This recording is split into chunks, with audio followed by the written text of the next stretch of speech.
በስመ አብ ወወልድ ወመንፈስ ቅዱስ አሐዱ አምላክ አሜን። እንዴት ዋላችሁ?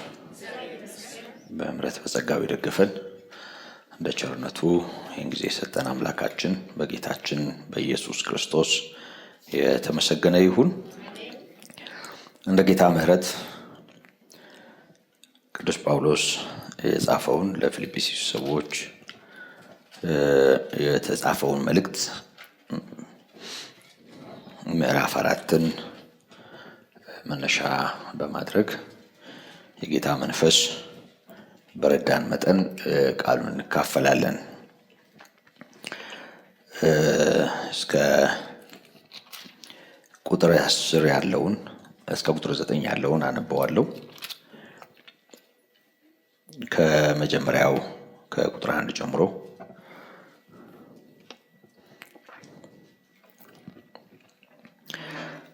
ስለዚህ የምወዳችሁና የምናፍቃችሁ ደስታዬና አክሊሌ የምትሆኑ ወንድሞቼ ሆይ እንዲሁ በጌታ ቁሙ።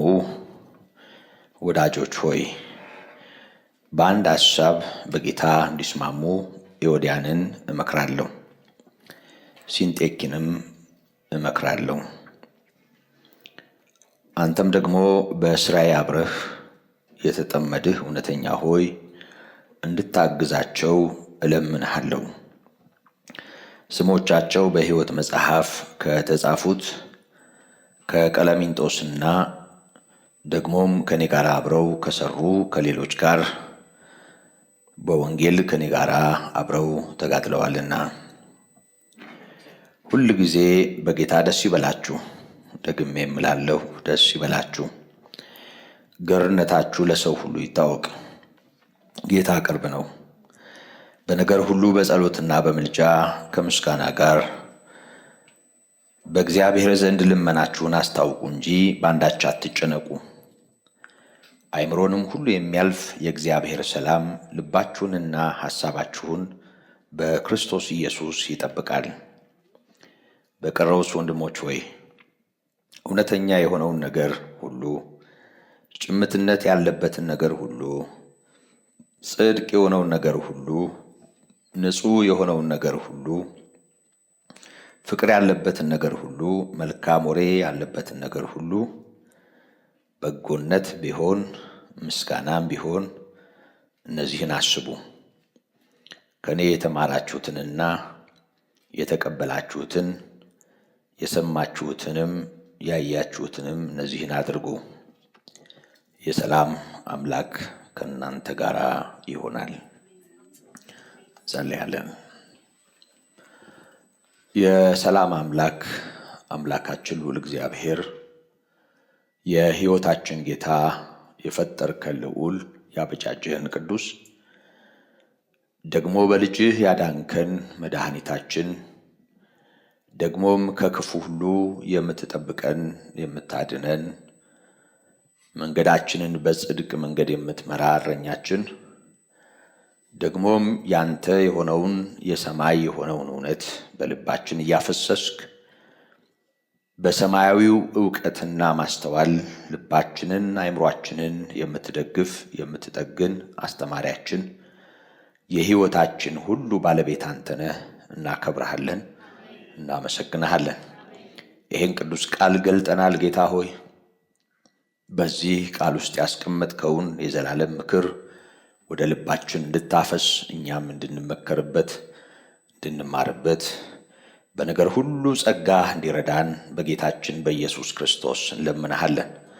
ጌታ ሆይ የቃልህን ደጆች ክፈትልን፣ ማስተዋልን ስጠን። ፊደል ሆኖ ዕውቀት ሆኖ ጌታ ሆይ ወደ አእምሯችን የሚመጣ መልእክት ብቻም ሳይሆን ልባችንን በጸጋ የሚደግፍ በመንፈስ የሚያነቃን እንደ ቃልህ አንተ በእኛ ሕይወት ማየት የምትፈልገውን በእኛ ሕይወት የሚያመጣ ምክርና ትምህርት፣ ተግሳጽና ማጽናናት ሆኖ በነገር ሁሉ ጌታ ልባችንን እንዲሞላው እንለምንሃለን። ጌታ ሆይ ይሄን ስለምታደርግ እናመሰግንሃለን። ቀሪውን ሰዓት ተረከብ። ድንዛዜ አዚም የሚሆኑ ኃይላት በአንድ ሰው ላይ ይሄን ማድረግ እንዳይችሉ ስራቸው በስሜ የፈረሰ ይሁን። እንደ አባት እንደ አምላክ እንደ እረኛ ጉባኤውን እንድትመግብ ሁሉን ለአንተ አሳልፈን ሰጠን። በርቀት ሆነው በዩቲዩብ ለሚከታተሉ ጌታ ሆይ ጸጋ በክርስቶስ እንዲበዛላቸውና በነገር ሁሉ ጌታ ሆይ የዚህ አገልግሎት ተጠቃሚ እንዲሆኑ እግዚአብሔር ሆይ እንለምንሃለን። ስለሰማህንና ስለምትሰማ እናከብረሃለን። በጌታ በኢየሱስ ክርስቶስ ስም አሜን። ያው እንደሚታወቀው ይሄ መልእክት ለብዙዎቻችን እንግዳ አይደለም። በተለይ ደስታን በተመለከተ በጌታ ደስተኛ ስለመሆን ከዚህ የተሻለ የምንጠቅሰው የመጽሐፍ ክፍል የሌለ እስኪመስል ድረስ የምንካፈለውና የተካፈልነው የመጽሐፍ ክፍል እንደሆነ ብዙዎቻችሁ ታውቃላችሁ። ይህንን ምዕራፍ ዛሬ እንድንካፈል ምክንያት የሆነችኝ አንዲት እህት ናት። ትናንትና ማታ ደውላ ይሄም አለኝ ግን አመስጋኝ አይደለሁም፣ ደስታ የሚባል ነገር ውስጥ የለም፣ ደስታ የሚባል ነገር ናፍቀኝ እና ደስተኛ መሆን አልቻልኩም የሚል ነገር በረጅሙ አወራችኝ ከብዙ ነገር ጋር። ለነገሩ ልክ ነው ያለቻቸው ነገሮች ደስታ የሚያመጡ አይደሉም እና ይሄ የመጽሐፍ ክፍል ነበር በአእምሮዬ ላይ ሲመላለስ የነበረው እና በውስጡ ባሉት መልእክቶች ዙሪያ አስብም ስለነበር ይሄንኑ ለእርሷም አካፈልኩ። ደግሞ እንድንካፈለው በልቤ ቀረ። ስለዚህ እግዚአብሔር ይሄንን የመጽሐፍ ክፍል መነሻ አድርጎ እንደሚመክረን በማሰብ እንካፈለዋለን። ከዚህ በፊት እንግዲህ እንደምታውቁ በተለይ ቁጥር 4 ላይ ያለውን በጌታ ደስ ይበላችሁ የሚለውን፣ ከዛ ባሻገር ቁጥር 6 ላይ ጌታ ቅርብ ነው የሚለውን መነሻ አድርገን መካፈላችንን አስታውሳለሁ ከኔም ጋራ ባለን ጊዜ። ከዛ ባሻገር ሌሎች አገልጋዮችም በቅርቡ ወንድሜ ጌታቸውም ይህንን ክፍል አስታውሶ እንደነበረ አስታውሳለሁ እንዳካፈላችሁ። የሆነ ሆኖ ጌታ ያው በሆነው ቃል ውስጥ የሁል ጊዜ ምክር ስላለው አንዳንድ ጊዜ አንዳንድ የመጽሐፍ ቅዱስ ክፍሎችን ገልጠን የምንካፈለው ከዚህ በፊት ያልሰማናቸው አዳዲስ ነገሮችን ለመስማት ሳይሆን ለማስታወስና ምናልባትም ያው ሰው በተለያየ ምክንያት ስለሚዘነጋ የምንዘነጋቸውን ነገሮች ደግመን ደጋግመን ማስታወስ አስፈላጊ ሆኖ ስለሚገኝም ጭምር ነው። ያው ሰው ስለሆን አእምሯችን በብዙ ነገር ይያዛል። አንዳንዴ የምናውቀው ሁሉ የማናውቀው ይሆናል። የተማርነው ሁሉ ያልተማርነው ይሆናል።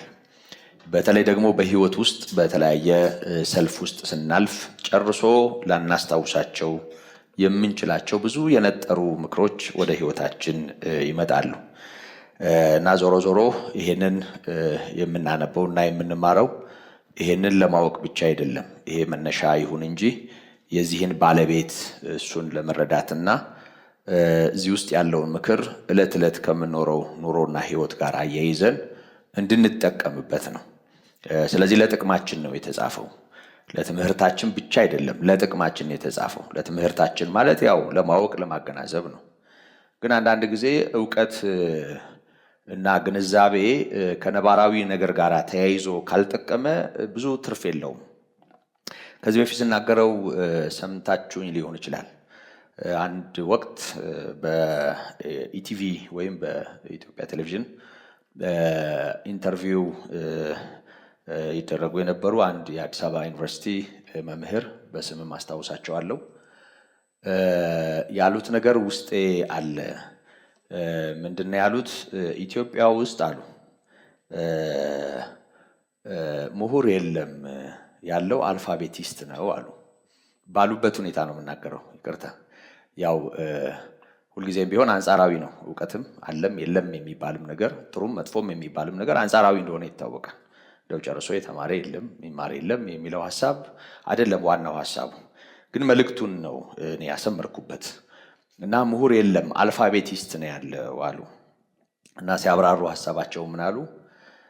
ለኤሌመንተሪ ስኩል የሚሰጠውን ይማራል፣ ደግሞ ይፈተናል፣ ስኮር ያደርጋል፣ ወደ ሲኒየር ሰከንደሪ ስኩል ያልፋል፣ ከዛም ወደ ሃይ ስኩል ያልፋል፣ ከዛም ወደ ዩኒቨርሲቲ እና በየደረጃው የሚሰጠውን ትምህርት እየተማረ ስኮር እያደረገ ውጤት እያገኘ ከትምህርት ቤት ወደ ትምህርት ቤት ወይም ደግሞ ከደረጃ ወደ ደረጃ እያለፈ ይሄዳል እና ያው የተነገረውን ሰምቶ የተነገረውን አጥንቶ የተነገረውን በተመለከተ ለተጠየቀው ጥያቄ መልስ ሰጥቶ ያንኑ ሸምድዶ እዛ ይደርሳል ብዙ ሰው።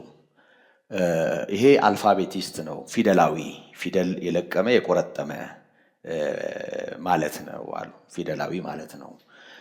ምሁር ግን እኔ እንደሚገባኝ የተማረውን ትምህርት ከተለያየ ነገር ጋር አያይዞ ለራሱም ሆነ ለአካባቢው ጥቅም ወደሚሆንበት ደረጃ የሚቀይር ማለት ነው አሉ እና ሐሳቡ ጤናማ አይደል?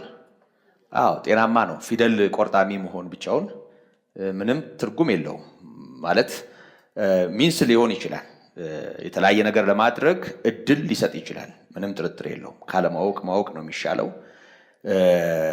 በእውቀት ውስጥ ያው ትምህርት ነው ያለው። በትምህርት ውስጥ ነገሮችን መረዳት ነው ያለው። ነገሮችን በመረዳት ውስጥ ያለው ነገር ደግሞ በጠንካራ ግንዛቤ የዕለት ዕለት ህይወትን በተለያየ መንገድ ያው የተሻለ ማድረግ ነው ያለው። እውነታው ይሄ ነው፣ ምንም ጥርጥር የለውም።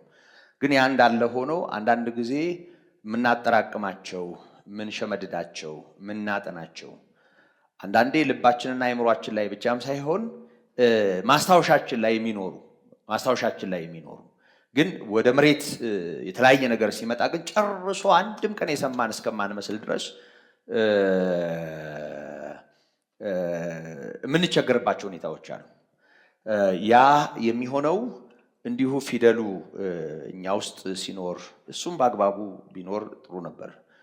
ግን አለም የለም ብቻ ካለንበት ሁኔታ ጋር አገናዝበን መጠቀም ሳንችል ስንቀር ነው የሚሆነው። ስለዚህ ፊደላዊ እንድንሆን የማናቀውን እንዲየፈለፈልን ካላነበብነው የመጽሐፍ ክፍል ወይም ከዚህ በፊት ካልተማርነው የመጽሐፍ ክፍል እያወጣን የሆነ ነገር ለመቀበልና ለማቀበል ሳይሆን በትክክል በቃ እግዚአብሔር ያየልንን ህይወት እንድናየው እንድንኖረው የሚፈልገውን አይነት ኑሮ እንድንኖር ክርስቶስ በእኛ ህይወት ህልው ሆኖ ሕያው ሆኖ እኛም እረፍ ብለን ጌታን እንድናመልክ ነው እግዚአብሔር በቃሉ በኩል የሚያስተምረን። ስለዚህ በዚህም ክፍል ያለውን እውነት እስኪ ማለት ከጥቅሱ ባሻገር በጌታ ደስ ይበላችሁ፣ ደግሜ እላለሁ ደስ ይበላችሁ ይላል። ስለዚህ ጌታ ደስታ ነው፣ አሜን አሜን ከሚለው ባሻገር እውነት ደስታ ነው ወይ በእኛ ህይወት ውስጥ? ደስታ ያልሆነለት ካለ ለምንድን ነው ያ የሚሆነው? እሱን እንድናስተውል እኔ ብዙ ከሌሎች የመጽሐፍ ክፍሎች ጋር አያይዤ እንደው ርዕሳዊ ሳላደርገው ግን በዚህ አውድ ወይም ደግሞ አሁን ባነበብኩት ክፍል ባለው መጠን እንድንካፈለው ነው ይሄንን የመጽሐፍ ክፍል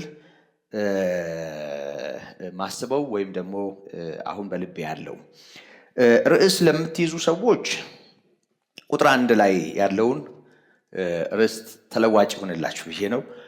ቁጥር 1 ላይ ያለውን ርዕስ ብታረጉ መልካም ይሆናል። እንዲሁ በጌታ ቁሙ የሚል ቃል አለ። በጌታ ቁሙ፣ እንዲሁ በጌታ ቁሙ የሚል ቃል አለ። ስለዚህ የምወዳችሁና የምናፍቃችሁ ደስታዬና አክሊሌ የምትሆኑ ወንድሞቼ ሆይ እንዲሁ በጌታ ቁሙ ይላል። በጌታ ቁሙ የሚለውን ኃይለ ቃል እናሰምርበታለን። ምንም እንኳ እንዲሁ በመጽሐፍ ውስጥ የተጠቀሱ ሐሳቦችን ጠቅለል አድርገን የምናነሳ ቢሆንም ማለቴ ነው። ይሄ መጽሐፍ ወይም ይህ መልእክት በጳውሎስ ነው የተጻፈው። እንደሚታወቀው ምንም አጠያያቂ ነገር የለውም፣ የተለየ ጥናት አይፈልግም።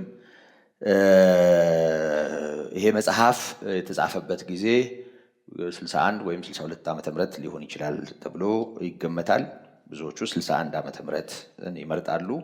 ሌላ ማስተያየት አለ፣ እሱ አሁን ብዙ አይሰራልንም ወይም ምንም አያደርግልንም። ይሄ ወቅት ደግሞ ሐዋርያት ሥራ ምዕራፍ 28 ላይ እንደተጻፈው ጳውሎስ የእስረኛ ሆኖ የነበረበት ወይም የቁም እስረኛ ሆኖ የነበረበት ጊዜ እንደነበረ ይታወቃል እና በዛን ጊዜ እንደተጻፈ ነው የሚታመነው። ለዚህ ጽሑፍ ምክንያት የሆነው የፊልጵስዩስ አማኞች ፊልጵስዩስ የመቄዶንያ የምትሆን አንዲት አውራጃ ናት። መቄዶንያ ደግሞ ያው ሰሜናዊው የግሪክ አካል እንደሆነ ይታወቃል። በጊዜው ሐዋርያት ሥራ ምዕራፍ 16 ላይ እንደተጻፈው ጳውሎስ ወደ ቢታንያ ጳንጦስ ተሻግሮ መሄድ ፈልጎ ለአገልግሎት በተነሳበት ወቅት ራእይ ያየ አንድ የመቄዶንያ ሰው ወደዚህ ተሻገርና እርዳን ሲል ተመለከተና ከዛ በፊትም ወደዛ እንዳይሻገር የክርስቶስ መንፈስ ከልክሎት ስለነበር ለምን ከለከለኝ እያለ በዚህ ሐሳብ ውስጥ እያለ ይሄን ራእይ ያየ።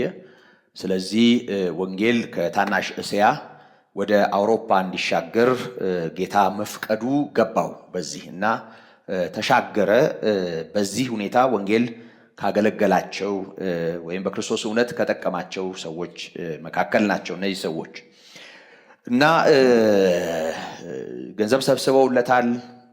እስር ቤት እያለ ከሱ ጋር አብረው ለመቆም ያላቸውን ቁርጠኝነት አሳይተዋል።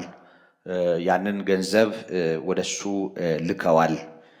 በዚህ ምክንያት ሊያመሰግናቸው ስላደረጉት አስተዋጽኦ አብረውት ስለመሰለፋቸው ስለመቆማቸው ሊያመሰግን የተሰማውንም ደስታ ለመግለጥ የጻፈው መልእክት እንደሆነ ይታወቃል። የሆነ ሆኖ ግን ይሄንኑ ምክንያት አድርጎ የጻፋቸው መልእክቶች ብዙ ነገሮችን የሚዳስሱ ናቸው። እንዲሁ አመሰግናለሁ ስላደረጋችሁት ነገር ከሚለው ነገር ያልፋል። ብዙ ነገሮች አሉት መልእክቱ። እነዚህ የፊልጵስዩስ ሰዎች በእርሱ ፊት በጣም የተወደዱ ሰዎች ናቸው በብዙ ምክንያት። የመጀመሪያው ምክንያት እግዚአብሔር መልካሙን ስራ በሕይወታቸው እንደጀመረ የሚያረጋግጥ ነገር በሕይወቱ አይቷል በእነዚህ ሰዎች ሕይወት ውስጥ።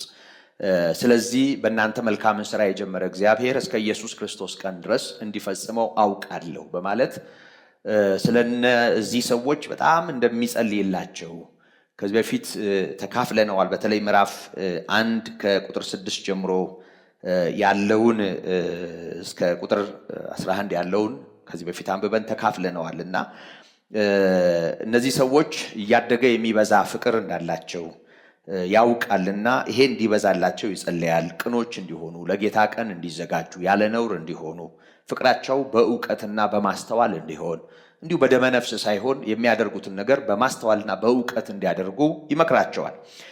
መምከር ብቻም ሳይሆን በዚህ ጉዳይ ላይ በእግዚአብሔር ፊት በሆንኩ ጊዜ ሁሉ ስለእናንተ እጸልያለሁ ይላል።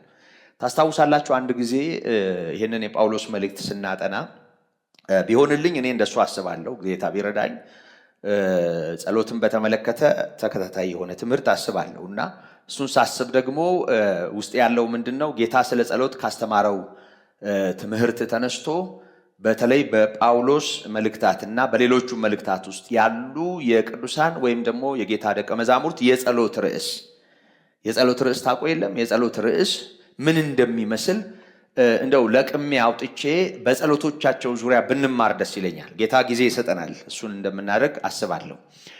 ለምን ይመስላችኋል እንደዚህ ማሰላስለው? በእርግጠኝነት የጸሎት ርዕሳችንን ጭምር ይቀይረዋል።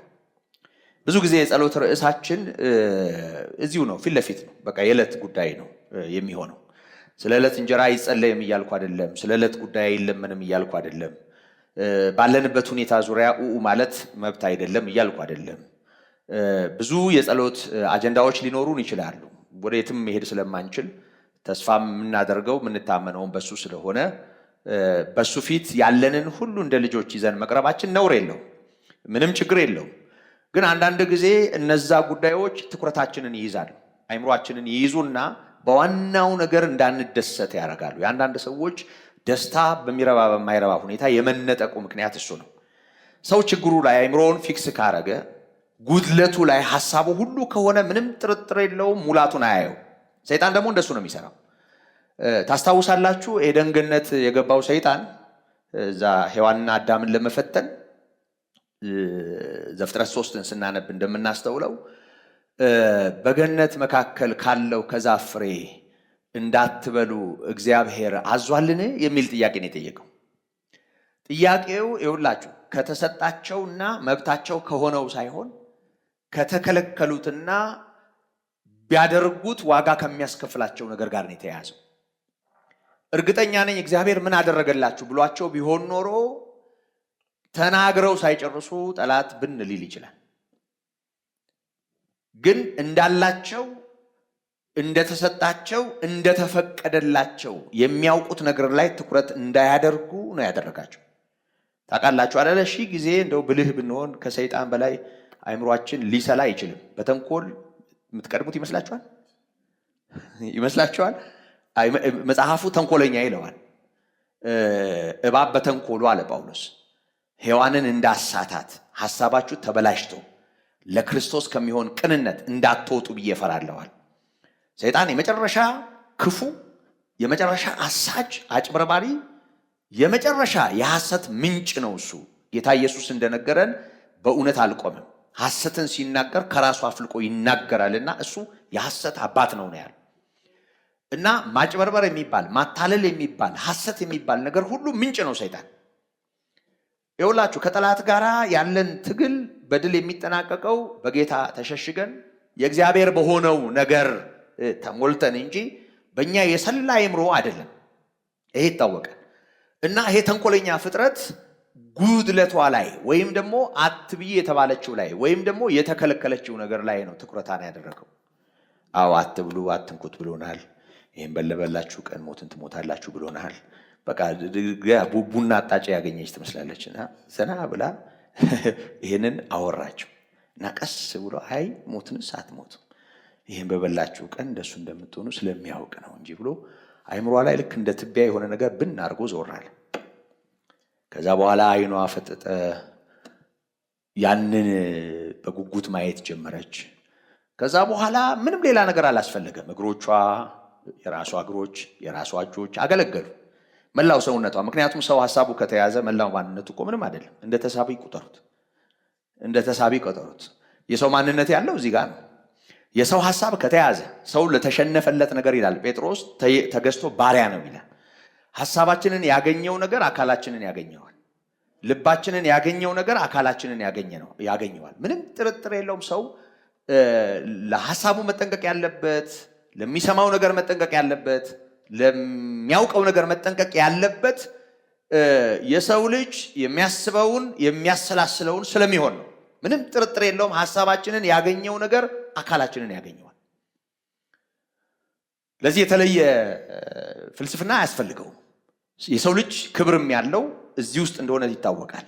ሐሳቡ ውስጥ ከእንስሳም ከአራዊትም የተለየ ማንነቱ ያለው ጡንቻው ላይ አይደለም፣ ክንዱ ላይ አይደለም፣ ይታወቃል። አስተሳሰቡ ውስጥ ነው ያለው፣ ልብ ውስጥ ነው ያለው እንጂ በፍጥነትም ቢሆን የሚቀድሙን፣ በኃይልም ቢሆን የሚበረቱ፣ በግዝፈትም ቢሆን እጅግ በጣም የሚበልጡን ብዙ አሉ በምድር ላይ። ከነዛ ሁሉ ሰው የላቀው በምንድን ነው? ማገናዘብ የሚችል ሐሳቡን በቃል መግለጥ የሚችል መማር የሚችል አካባቢ መለወጥ የሚችልበት ጥበብ የተሰጠው ሆኖ መገኘቱ ነው። የሰው አእምሮ ተያዘ ማለት ሌላው ነገሩ ሁሉ በቁጥጥር ስር ሆነ ማለት ነው። ለማንኛውም ወደ ተነሳውበት ሐሳብ ስመለስ ጉድለቷ ላይ ትኩረት እንድታደርግ አደረጋት።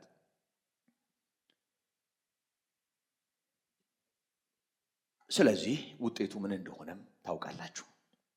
አሁንም ይኸውላችሁ ባለነው በዚህ ምድር ላይ ነው። ተባርከን የመጣንበት ዓለም አይደለም። ወድቀን ነው በዚህ የተገኘ ነው። የአዳምና የሔዋን ልጆች ነን። የምንኖረው ድንኳን በሚሆነው በዚህ መኖሪያ ነው። ድንኳን የሚሆነው ይሄ መኖሪያችን ደግሞ በተለያየ መንገድ በተለያየ ሁኔታ የመንፈሳዊ ማንነታችን እንቅፋት ነው። የመንፈሳዊ ማንነታችን እንቅፋት ነው ማለት በሌላ ቋንቋ ይሄ የወደቀ ባህሪ ያለው የሰው ማንነት የእግዚአብሔርን ጽድቅ አይሰራም። ያ ደግሞ ሰው ስለፈለገው ስላልፈለገው ሳይሆን የሰው አቅም ከውድቀት ጋር ተያይዞ እንዲህ ስለሆነ ነው። ጳውሎስ ምጥላውን ነው ያደረገው ማደርገው፣ ምወደውን አላደርግም። የምጠላውን የማደርግ ከሆነ ያንን የማደርገው ነው አይደለሁም። በእኔ ውስጥ የሚኖር ኃጢአት ነው እንጂ ያለው ያለ ምክንያት አይደለም። ሮሜ 7 ላይ ሮሜ 8ም ላይ ከሥጋ የተነሳ ለሕግ ስላልተቻለው ሕግን ለማድረግ ስላልተቻለው ሲል ጳውሎስ ቁጥር 3 ላይ ወረድ ብሎ ቁጥር 7ም ላይ ሥጋ ለእግዚአብሔር ሕግ አይገዛም መገዛትም ተስኖታልና። ተስኖታል ማለት ነው አቅም አጥቷል ማለት ነው። ጉልበት የለውም ማለት ነው። ተስኖታልና እንዳለ ሰው በብዙ ነገር ፈቃዱም፣ ስሜቱም፣ ምኞቱም፣ ሩጫውም ሁሉ ነገሩ ተገድቦ የሚኖርበት እንደፈቀደው የማይሆንበት ዓለም ነው ያለ። ምንም ጥርጥር የለው።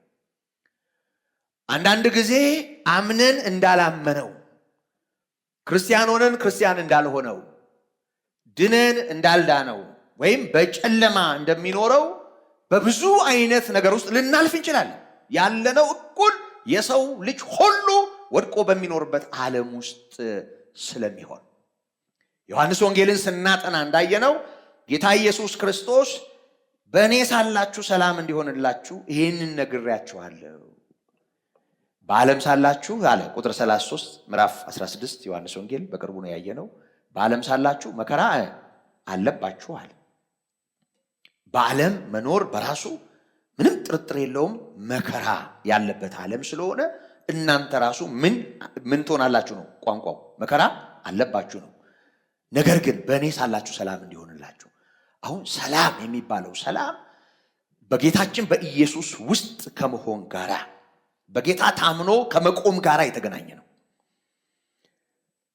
በዚህ ዓለም የኑሮ ለውጥም በሕይወታችን ዙሪያ የምናፍቃቸው ብዙ ነገሮች ኖረውም ሳይኖሩም ለሕይወታችን ሰላምና ደስታ የሚሆነው በክርስቶስ ኢየሱስ መሆናችን።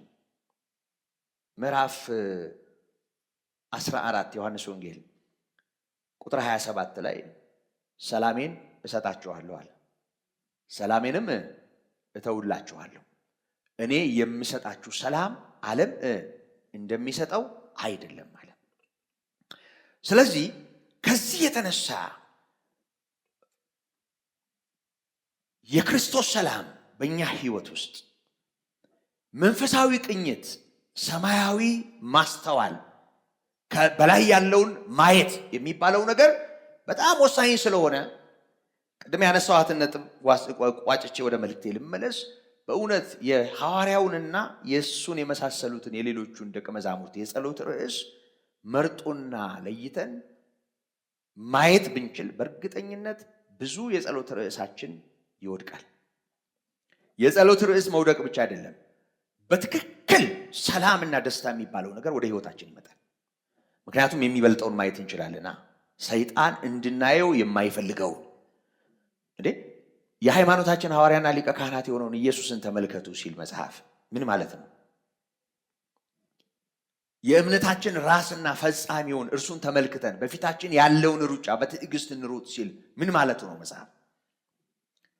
ጌታን ማየትና በጌታ የሆነልንን ነገር ማስተዋል ብዙ ነገር አልፈን የምንቆምበት ጉልበት ይሆናል፣ አቅም ይሆናል። እሱን ነው የሐዋርያቱ ጸሎት የሚያሳየን። ለማንኛውም በዚህ ሐሳብ ተሳብኩ ልመለስ ወደ ተነሳሁበትና ሐዋርያው ስለ እነዚህ ሰዎች ያመሰግናል ብቻም ሳይሆን ይጸልያል። የሚጸልይበትን ርዕስ ከቁጥር 9 ጀምሮ ያለውን አንብቡት። በእውነት ለእኔና ለእናንተም ርዕስ ሊሆን ይገባል። እነዚህ ሰዎች ወንጌልን በማገልገል በወንጌል ሃይማኖት በኩል አብረው የሚጋደሉ ታማኝ ሰራተኞች ናቸው። የእነዚህ ሰዎች ተጋድሎ ከምዕራፍ 1 ቁጥር 27 ጀምሮ ተመዝግቦም እናየዋለን። ከዛ ባሻገር በመልእክቱ እንደምናስተውለው እርስ በርስ አለመስማማትና አለመግባባት የሚባል ነገር በብዙ ሰዎች ሕይወት ውስጥ ያለ ይመስላል። መልእክቱ ውስጥ ቅድም ሳነበው ባደመጣችሁት ምዕራፍ 4 ቁጥር 2 እና 3 ላይ ያለውን ስናይ እንደምናየው በዚህ በመልእክቱ ውስጥ በዚህ ደረጃ ስማቸው ተጠቅሶ በአንድ ሐሳብ እንዲስማሙ እመክራለሁ ያለበት ክፍል አለመግባባት የሚባል አለመስማማት የሚባል ችግር ያለባቸው በስም የተጠቀሱ ሁለት ሴቶች አሉ። ተጽዕኗቸው ምን ያህል ሊሆን እንደሚችል እንግዲህ መልእክቱ ነው የሚያሳየን። ዝርዝር ነገር አልተጻፈም፣ እኔም ዝርዝር ነገር የለኝም። ግን በአንድ ሐሳብ አይስማሙ። እነዚህ በአንድ ሐሳብ የማይስማሙ ሁለት ሴቶች በዚህች ቤተክርስቲያን ውስጥ አሉ። ሲንጤኪን የምትባልና ኤዎዲያን የምትባል ሌላ ሴት ስማቸውን ጠቅሶ በአንድ ሐሳብ እንዲስማሙ እመክራለሁ፣ አንተም እንድታግዛቸው እመክራለሁ ይላል። እንደምታስታውሱ ምዕራፍ 2 የመጀመሪያው ቁጥር ላይ በክርስቶስ ስም አንዳች ምክር ቢሆን፣ የፍቅር መጽናናት ቢሆኑ፣ የመንፈስ ኅብረት ቢሆኑ፣ ምሕረትና ርኅራኄም ቢሆኑ በአንድ ሐሳብ ተስማሙ፣ አንድም ፍቅር፣ አንድም ልብ፣ አንድም ሐሳብ ይሁንላችሁ በማለት የተለያየ ነገር እንዳይኖራቸው ወይም የሚለያዩበት ነገር እንዲለይ ከነሱ ጌታ ኢየሱስ ክርስቶስን ምክንያት አድርጎ ይናገራል።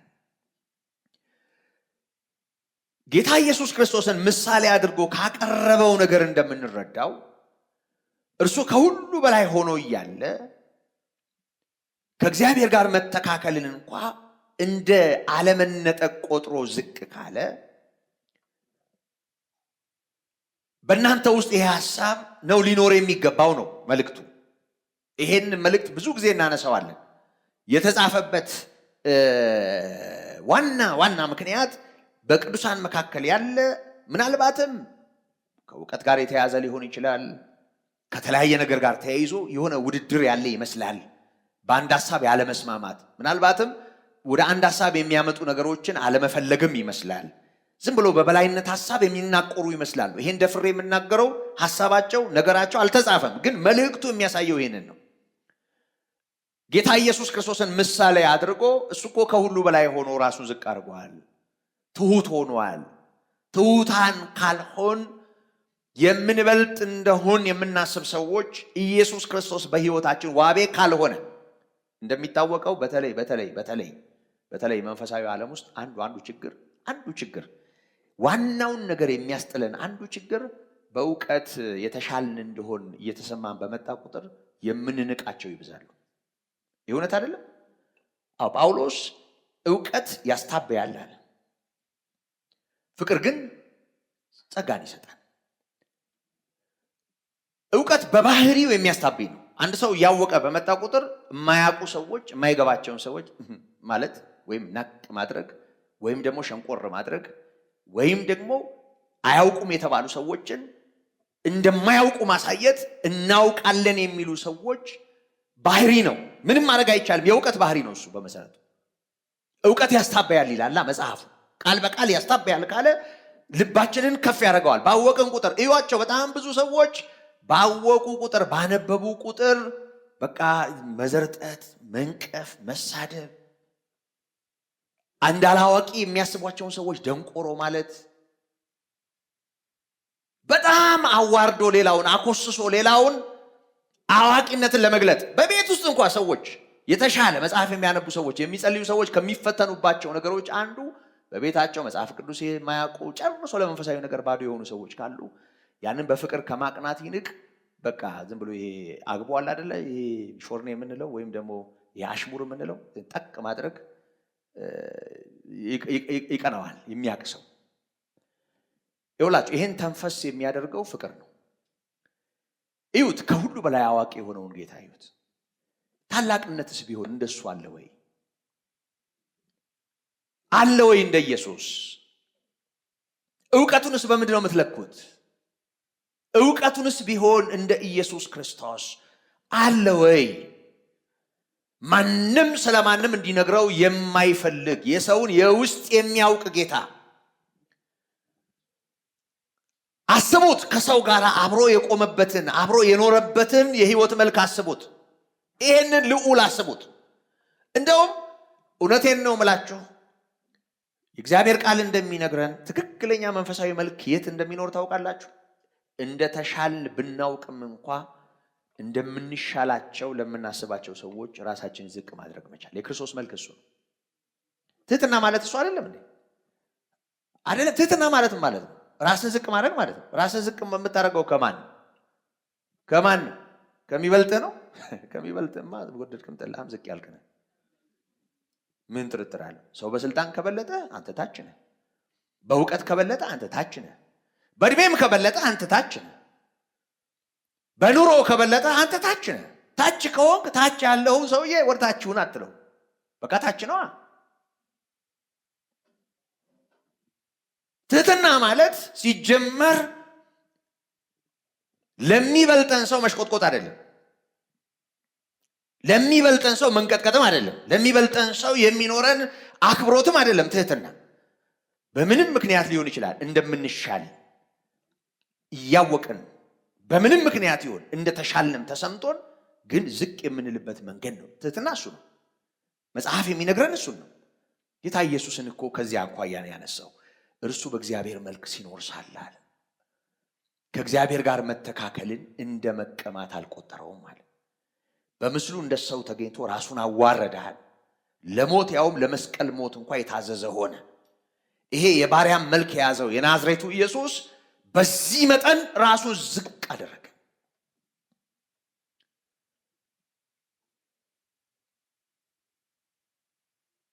የትኛው መንፈሳዊ ከፍታ ፍቅርን እንደማይተካከል ታውቃላችሁ? ፍቅር ራሱ እግዚአብሔር እንደሆነ ታውቃላችሁ? ምንም ወቅ ምንም ተማር፣ የትኛውም አይነት የኑሮ ከፍታ ውስጥ ኖር፣ ምንም ይሁን በህይወት ያለው ፍቅርን ካስጣለ እንቅፋትህ ነው፣ ጋሬጣህ ነው፣ ጥቅምህ አይደለም፣ ጉዳት ነው እሱ፣ መሰናክል ነው እሱ።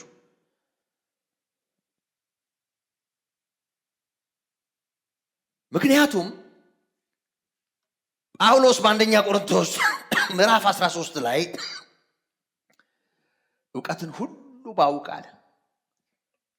ዕውቀትን ሁሉ ባውቅ በሰዎችና በመላእክት ልሳን ብናገራል፣ ያለኝን ሁሉ ሸጬ ለድሆች ብሰጣል።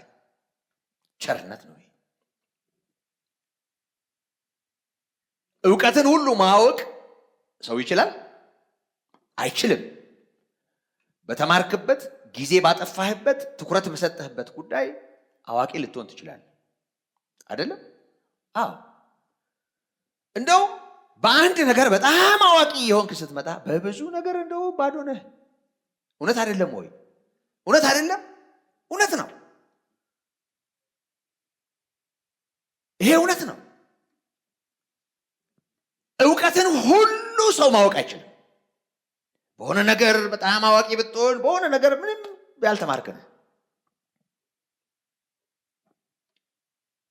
ሁሉን አዋቂ አንድ ነው። ሁሉን አዋቂ ሁሉን የሚረዳ አንድ ነው። በሱ መጠን ማንም ሊያውቅ አይችልም። ስለዚህ ጳውሎስ ዕውቀትን ሁሉ ባውቅ በሰዎችና በመላእክት ልሳን ብናገር ያለኝን ሁሉ ሸጬ ለድሆች ብሰጥ ስጋዬን ለእሳት መቃጠል አሳልፌ እንኳ ብሰጥ ፍቅር ከሌለኝ ከንቱ ነኝ አለ። እንደሚጮህ ነሐስ ወይም እንደሚንሿሿ ጸናጽል ሆኛለሁ አለ። በቃ ዝም ብሎ የሚንሿሿ የሆነ ድምፅ፣ የሚንቃጨል ህይወት የሌለው ነገር። ጸናጽል እንዲህ ብናንኮሻኩሸው ድምፅ እንሰማለን፣ ግን ህይወት የለውም። መርገፍን ዝም ብለን እንዲህ ኳሿ ሲል ብንሰማው ድምፅ እንሰማለን፣ ግን ህይወት የለውም። ህይወት እንደሌለው ድምፅና ጫጫታ እንደሆነ ነሐስ ነኝ አለ። አስተውሎ ለእሳት መቃጠል ራስን አሳልፎ መስጠት፣ ያለን ሁሉ ሽጦ ለድሃ መስጠት፣ ዕውቀትን ሁሉ ማወቅ፣ ይሄ ሁሉ ነገር ፍቅር የሚባለው ነገር ባለመኖሩ ምክንያት ምን ይሆናል? ባዶ ይሆናል፣ ከንቱ ይሆናል፣ የማይጠቅም ይሆናል። ስለዚህ ጳውሎስ በዚህ መልእክቱ ውስጥ ይህንን እውነት አተኩሮ ጌታ ኢየሱስን ዋቤ አድርጎ ይናገራል። የራሱንም ህይወትና በልቡ ያለውንም ተስፋ ጭምር ያሳያል። ያ ብቻ አይደለም። ወደ ምዕራፍ 3 ስንመጣ በመካከላቸው የመገረዝ መምህራን፣ የብሉይ ኪዳን ጠበቆች የረጩት ትምህርት አለ፣ አንዳንዶችን ወደ ኋላ የሚጎትት። ሐዋርያው ከውሾች ተጠበቁ፣ ከክፎች ሰራተኞች ተጠበቁ፣ ከሐሰተኞች መገረዝ ተጠበቁ እያለ እነዚህን ሰዎች በተመለከተ ጠንካራ በሆነ ቋንቋ ውሾች፣ ክፉ ሰራተኞች፣ ክፎች ከነዚህ ተጠበቁ እያለ ሐሰተኛ የሆኑ ማለት የልብ ሸለፈትን ስለመቆረጥ ሳይሆን ስለ ሥጋ ሸለፈት የሚያስተምሩ ሐሰተኛ የመገረዝ መምህራን በማለት የሚያነሳቸው ሰዎች አሉ። እነዚህ ሰዎች ከእምነት ሰዎችን ወደ ኋላ የሚስቡ ናቸው። ምን ማለት ነው? ሰዎች ሕግን በመጠበቅ በመገረዛቸው ወይም ደግሞ በሥጋ በሚያደርጉት ነገር በእግዚአብሔር መንግሥት ውስጥ የሆነ ቦታ ያገኛሉ በሚል ትምህርት በክርስቶስ የተገኘውን ሕይወት ለማደብዘዝ የተነሱ ክፉ ሰራተኞች በመሃላቸው ነበሩ። የእነዚህ ሰዎች ችግር የአይሁድን የእምነት ባህል እነዚህ ሰዎች ላይ ለመጫን የሚደረግ ትግል ነው። ደግሞ ሌሎች ልክ ያልሆኑ ሰዎች አሉ። እነዚህ ወደ ሕግ ሰዎችን ይጎትታሉ። ደግሞ ሌሎች አሉ በክርስቶስ ያለውን ሕይወት ለገዛ ሥጋቸው ፈቃድ ለሆዳቸው የሚቃኙ ደግሞ አሉ። ምክንያቱም እዚህ ቁጥር 18 እና 19 ላይ ምዕራፍ 3 ማለት ነው። አሁንም እንኳን እያለቀስኩ እላለሁ፣ መጨረሻው ጥፋት ነው። ሆዳቸው አምላካቸው ነው፣ ክብራቸው በነውራቸው ነው፣ ሐሳባቸው ምድራዊ ነው ይልና ምድራዊ ሐሳብ ያላቸው ከመብል ከመጠጥና ከምድራዊው ነገር ጋር የተያዘ መብል ሲባል ይሄ ሆዳቸው አምላካቸው ሲባል እንደው ዝም ብሎ በአንድ ጊዜ ብዙ እንጀራ ከመብላት ጋር እንዳታያይዙ። ሆዳምነት ምናምን ሲባል በቃ ዝም ብሎ ከመብላት አቅም ጋር አይምሯችን እሱን ነው የሚያስበው። እሱ ማለት አይደለም። ሆዳምነት ማለት ምን? ባንዴ ብዙ መብላት ማለት ነው። ስንት ነው? 2 እንጀራ ነው። እሱ ነው ሆዳምነት። ምንድን ነው ሆዳምነት? ሆዳቸው አምላካቸው ማለት በቃ ብዙ ይበላሉ ማለት ነው። ምን ሆድም ለመብል ነው፣ መብልም ለሆድ ነው። ሰው ሲያገኝ ይበላል፣ ካላገኘ እሱ አይደለም ቁም ነገር። ብዙ ጊዜ ሆድና መብል የሚባለው ነገር ይሄ ሆዳምነት በመሰረቱ ይውላችሁ ከአንድ ጊዜ ምግብ ወይም እንጀራ ከመብላት ጋር ቀጥታ የተያያዘ አይደለም። ይሄ አልጠግባይነት፣ ዋናው ሐሳብ አልጠግባይነት። በቃ ዝም ብሎ እያግበሰበሱ የሚኖሩ ደግሞ ማግበስበስም ሲባል እንደው ዝም ብሎ እንደው የመበለጸጋ ሐሳብ ብቻም ሳይሆን ግፍና አመፃ ያለበት አይነት አግበስባሽነት ያላቸው እንደዚህ አይነት ሰዎች ሆዳሞች ናቸው። ምክንያቱም ሐሳባቸው ምድራዊ፣ ምኞታቸው ምድራዊ ካለ ሰማያዊውን ነገር ትተውታል ማለት ነው። መንፈሳዊውን ነገር ጥለዋል ማለት ነው። የሚቀጥለውን ዓለም በተመለከተ ያላቸው ነገር ልክ አይደለም ማለት ነው። አዲሱ መደበኛ ትርጉም ላይ ፊልጵስዩስ ጡረታ የወጡ ወታደሮች የሮም ወታደሮች በብዛት ይኖሩ የነበረበትና እንደውም ለእርሻ የሚሆን ቦታ ተሰጥቷቸው ይኖሩ የነበረበት ስፍራ ነው የሚል ነገር አንብቤያለሁ። እና በተወሰነ መልኩ በውትድርናም ያገለግሉ ነበር። ከዛ ባሻገር ግን ያው መሬት ስላላቸው የሆነ ነገር ስላላቸው ምድራዊ ከሆነው ነገር ጋር ተያይዞ ያላቸው ትኩረት የተለየ ነው። ስለዚህ እኛ አገራችን በሰማይ ነው፣ ከላይ የሚመጣው መድኃኒት እንጠብቃለን የሚለው ትምህርት ከነዚህ ሰዎች ዝንባሌና ደግሞ ክርስትና ውስጥ ሆነው ምድራዊ በሆኑ ሐሳቦች የተጠመዱ ሰዎች በሚኖሩት የኑሮ መልክ ምክንያት ነው የሚል ነገር አንብቤያለሁ። የሆነ ሆኖ ጠቅለል ባለ ሁኔታ ይወላችሁ ሕግን በመጠበቅ ነው ሰው የሚድነው ወይም በእግዚአብሔር ፊት ተቀባይነት የሚያገኘው ብሎ ወደ ኋላ መጎተትም ከክርስቶስ ይሄ በጸጋ ከተገለጠው እውነት መሳበብ፣ ከዛ ባሻገር ደግሞ አምኖ ከዳኑ በኋላ የክርስትናውን ትምህርት ጠቅላላ ለምድራዊው ስኬት መቃኘት የዚህ ዘመን መልክ ማለት ነው። የዚህ ዘመን ክርስትናው ጠቅላላ በቃ የኑሮ ዘዴ ሆኗል አይደል? የኑሮ ዘዴ ሆኗል። ሃሌሉያ የሚያሰኘን ሁሉ ቀጫጫ ነበርኩ፣ ወፈርኩ። አንድ የሆነ ሱቅ ነበረኝ፣ ይኸው ተራባ ወደ ጌታ ከመጣ ወዲህ። ቤቴ ምናምኔ እንግዲህ ብዙ ነገር ነው በየስርቻ ያለው ብዙ ነገር ነው ያለው። አሁን ክርስትናው ጠቅላላ ወርዶ ምድራዊ ሆኗል። ሰዎች ይወዳደራሉ።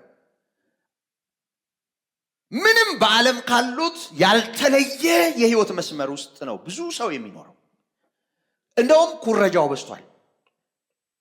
በዝቷል። ከዓለም ጋር አጃቢዎች ያሏቸውን ታያላችሁ።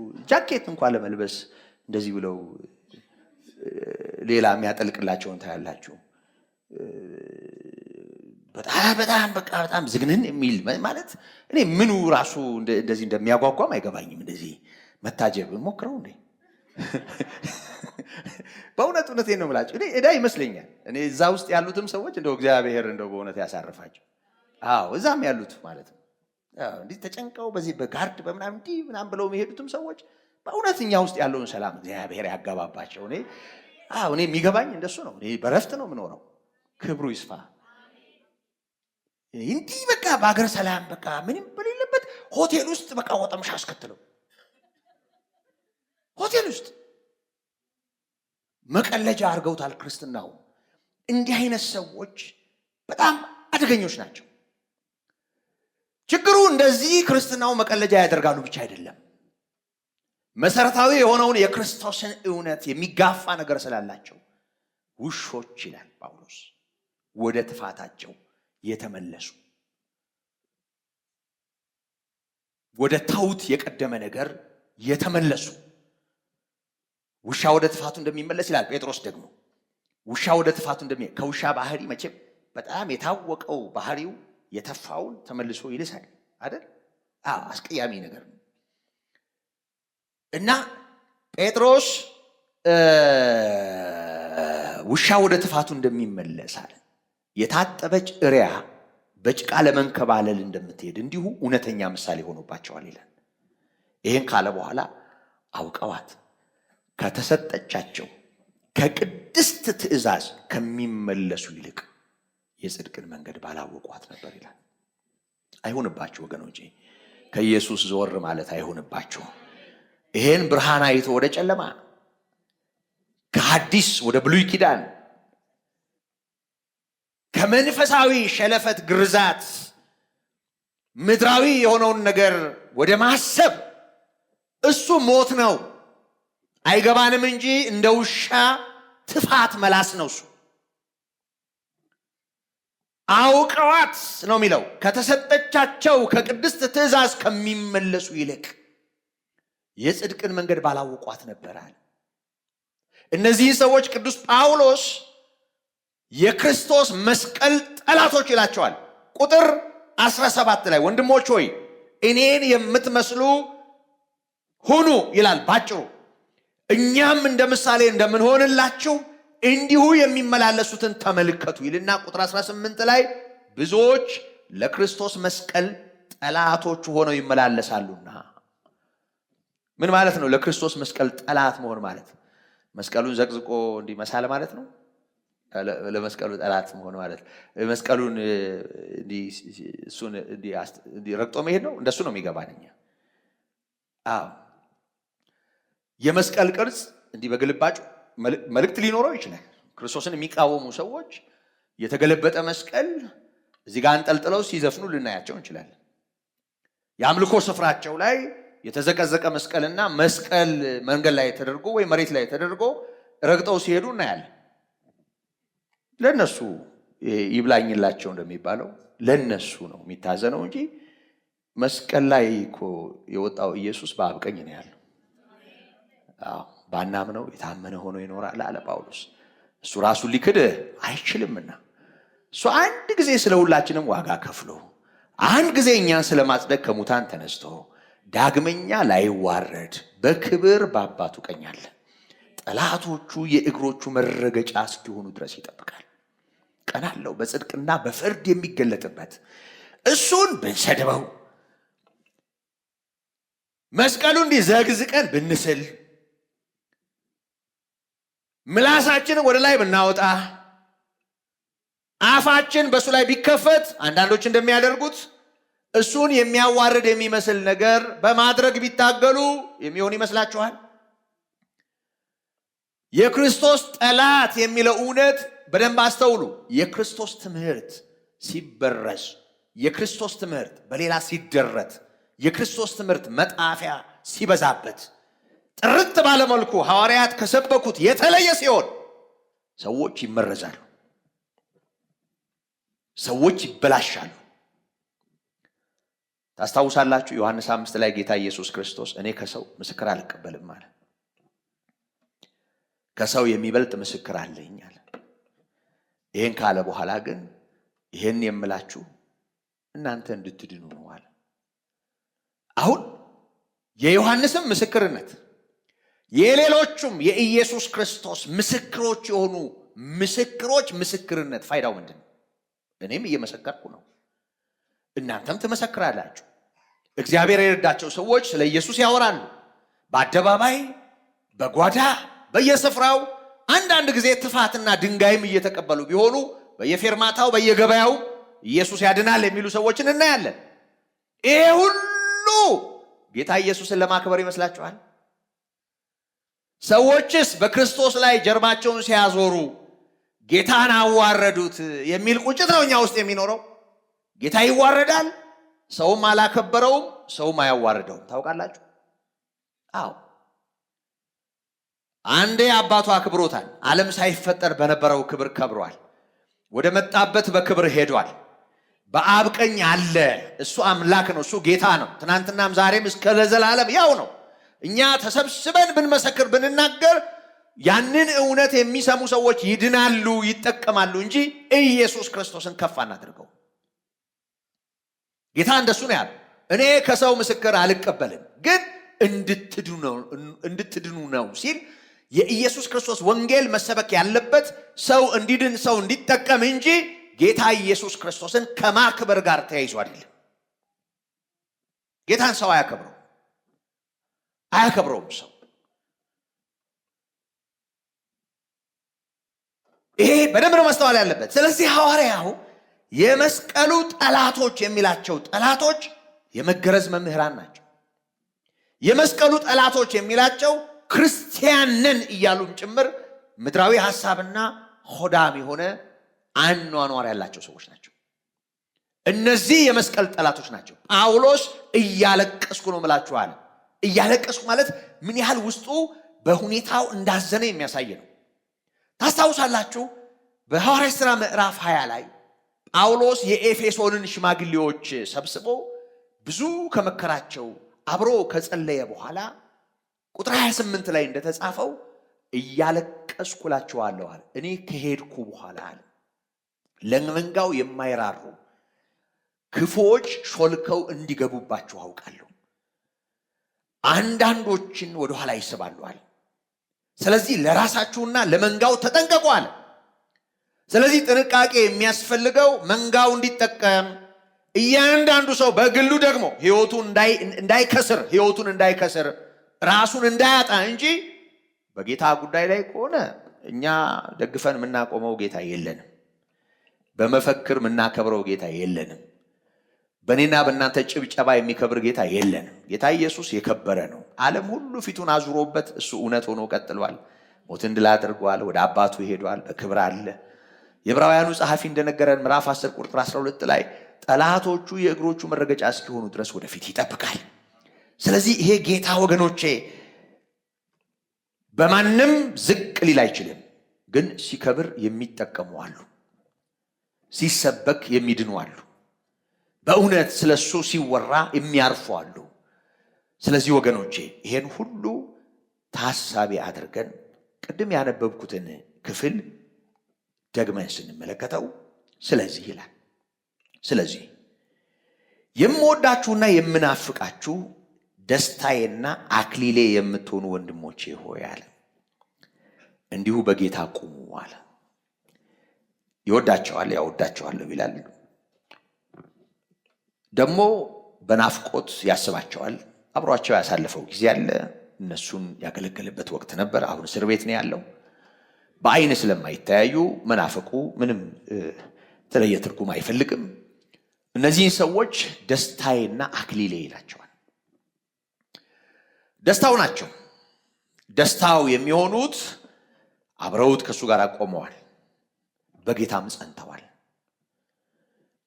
እነዚህ ሰዎች እግዚአብሔር በሕይወታቸው ስራ እንደጀመረ የሚያሳይ የሕይወት መልክ አላቸው። ይሄ የሚያጠግብ እንጀራ የማያጠግብ እንጀራ ሲባል ሰምታችኋል?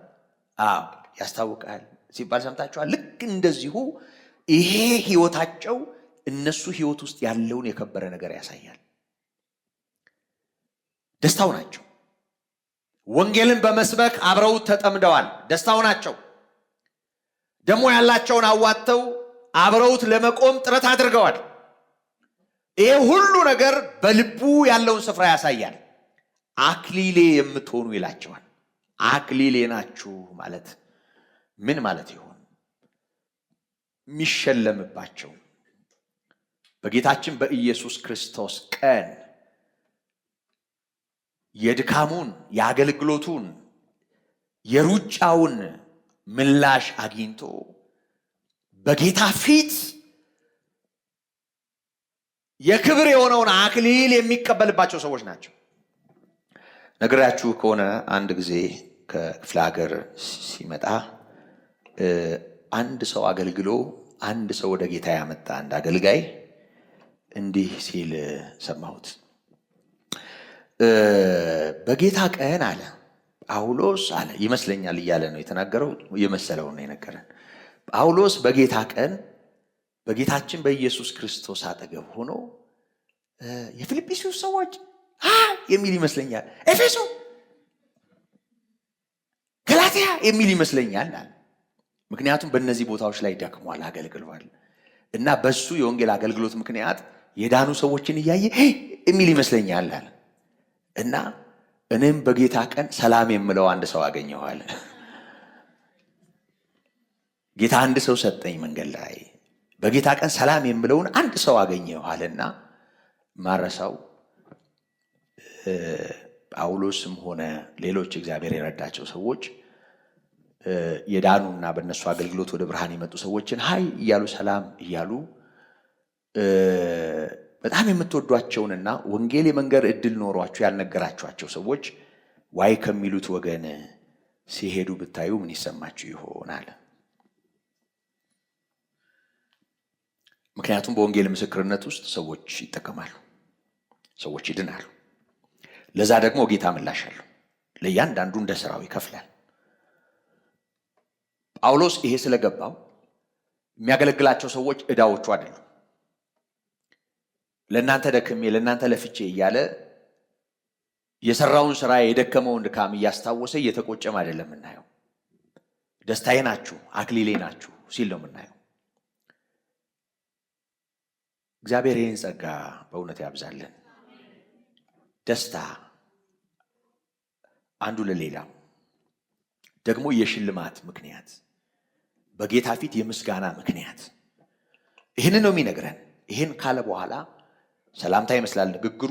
ይሄ ምዕራፍ ማጠቃለያ ነው። ታውቃላችሁ የመልእክቱ የምወዳችሁ የምናፍቃችሁ ደስታዬና አክሊሌ የምትሆኑ ወንድሞቼ ሆይ እንዲሁ በጌታ ቆሙ ይላቸዋል። በጌታ መቆም፣ በጌታ መቆም ከጌታ ጋር መጽናት ማለት ነው። አለመጽናት የሚባል ነገር ስላለ፣ መተው የሚባል ነገር ስላለ፣ መቀዛቀዝ የሚባል ነገር ስላለ፣ ወደኋላ መመለስ የሚባል ነገር ስላለ፣ ወደ ጥፋት መሄድ የሚባል ነገር ስላለ፣ የክርስቶስ መስቀል ጠላት መሆን የሚባል ነገር ስላለ፣ ሆዳምነት ያለውን አይነት ጥፋት ስላለ በጌታ ቁሙ ይላቸዋል። በጌታ ቁሙ።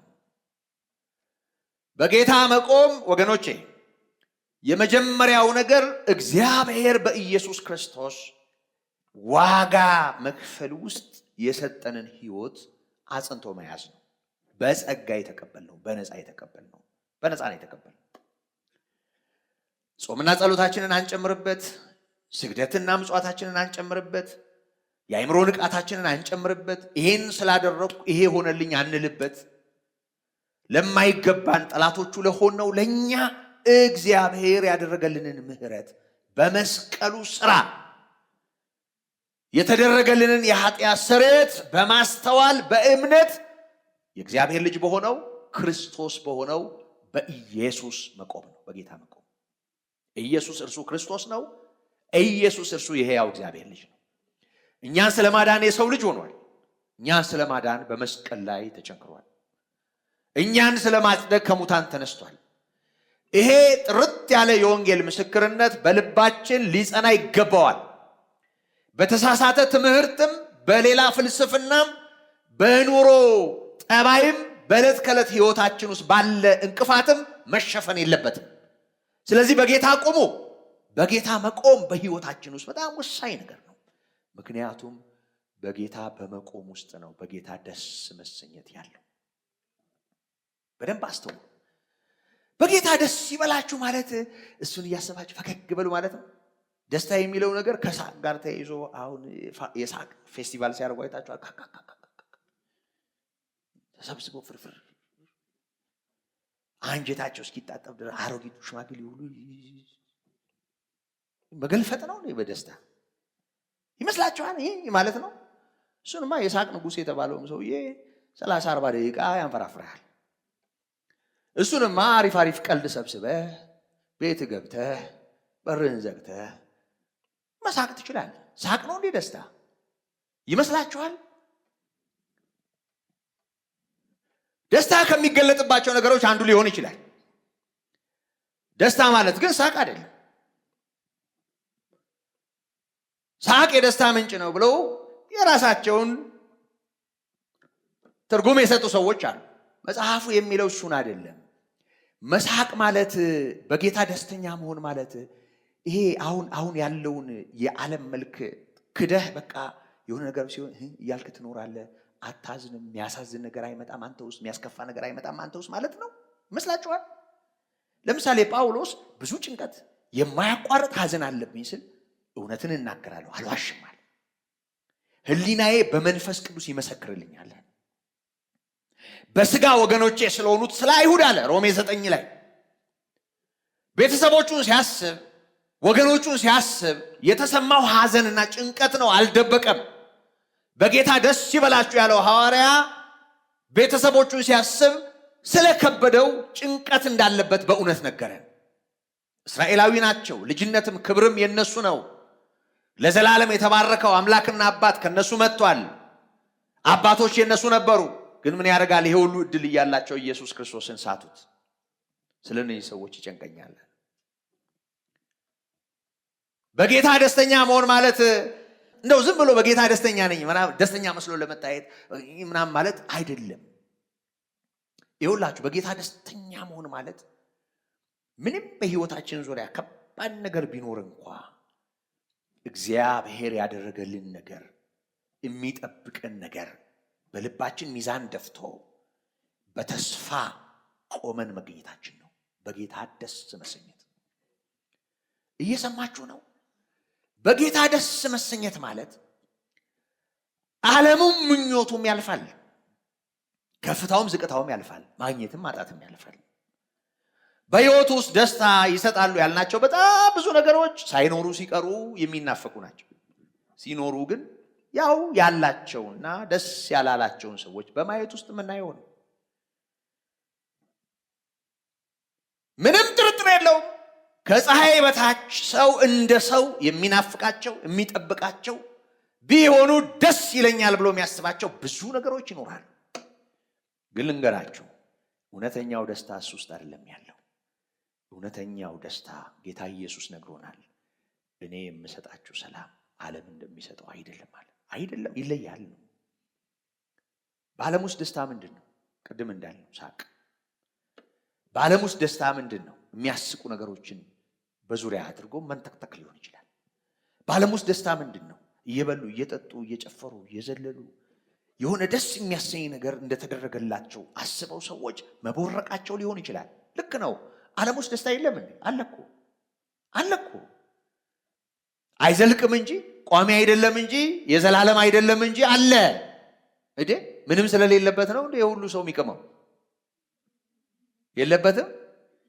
እግሩን አጣጥፎ ቁጭ ብሎ ለአንድ ቀንም ቢሆን ፎቅ አናቱ ላይ ይሰራል ሲሉ ሰምቼ ነው። አልሞከርኩትም። አዎ ይሰራል። ቁጭ ብሎ መርቅኖ በቃ ስፍፍ ማለት ይችላል።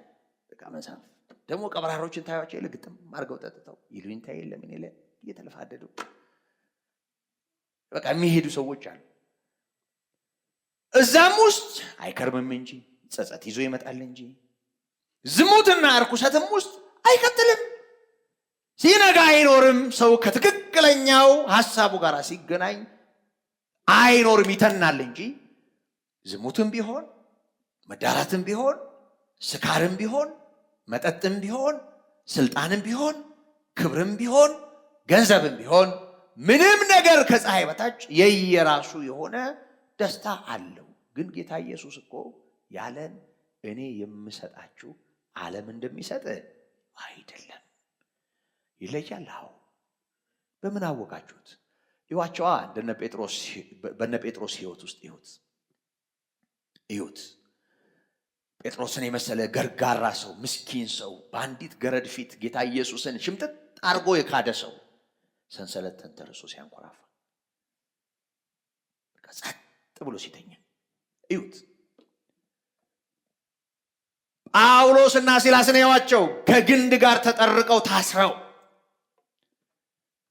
መንፈቀ ሌሊት ላይ የታሰሩ ሁሉ ሌሎች ሰዎች እስኪሰሟቸው ድረስ እግዚአብሔርን በዜማ ያመሰግኑ ነበር። አይቆጭም እንዴ? ያለ ወንጀል አንድ ክፉ የሆነ መንፈስ ስለገሰጹ ሰው ከሰይጣን ጋር ወግኖ የሟርት መንፈስ ስላባረሩ። ይገርመኛል። ሰው ከሰይጣን ጋር ይወግናል። ታውቃላችሁ? ይወግናል። እድል የሌለው ሰው ከሰይጣን ጋር ይወግናል፣ ከክፉ ጋር ይወግናል። ለወጣ ሰይጣን፣ ለተባረረ ሰይጣን እንደ እንትና በኢየሱስ ስም ብለህ ሰይጣን አስወጣ ተብዬ ተከስሼ አውቃለሁ። ወጥቷል እኮ መንፈሱ ሄዷል። ምን ውክልና ወስደሽ ነው ማው ያልኳት? አንዷ መነኩሲት ናትና በሚቀጥለው ጊዜ ማህበር ጽዋ ማህበር አገር ሰላም ነው ብዬ ላገለግል ሲሄድ አኩርፈው እሷ አሳመጻ ሁሉንም በኋላ ምን ሆናችኋል? እኛ እንደዚህ ያለመድን እንደ እንትና በኢየሱስ ስም ብለህ ሰይጣን አስወጣ። ወጥቷል አልወጣም? እሱማ ወጥቷል። እና ምን ውክልና ወስደሽ ነው የኔ እህት? ማወይ ተወክለሽ ነው? ምን ሆንሻል? ሰው ይኸውላችሁ ከሰይጣን ጋር ይወግናል። ሰው ማስተዋል ሲያጣ በዚህ መጠን ይወድቃል። በዚህ ምክንያት መታሰራቸው፣ በዚህ ምክንያት መገረፋቸው፣ መፍትሄ ይዘው መጥተው መፍትሄ የሆነው ነገር ለነሱ ዕዳ መሆናቸው እኮ ያስቆጫል። ከመብት አኳያ ካየነው፣ ከግል ጋር ካያያዝነው እኮ በጣም እኮ ደስ አይልም። ግን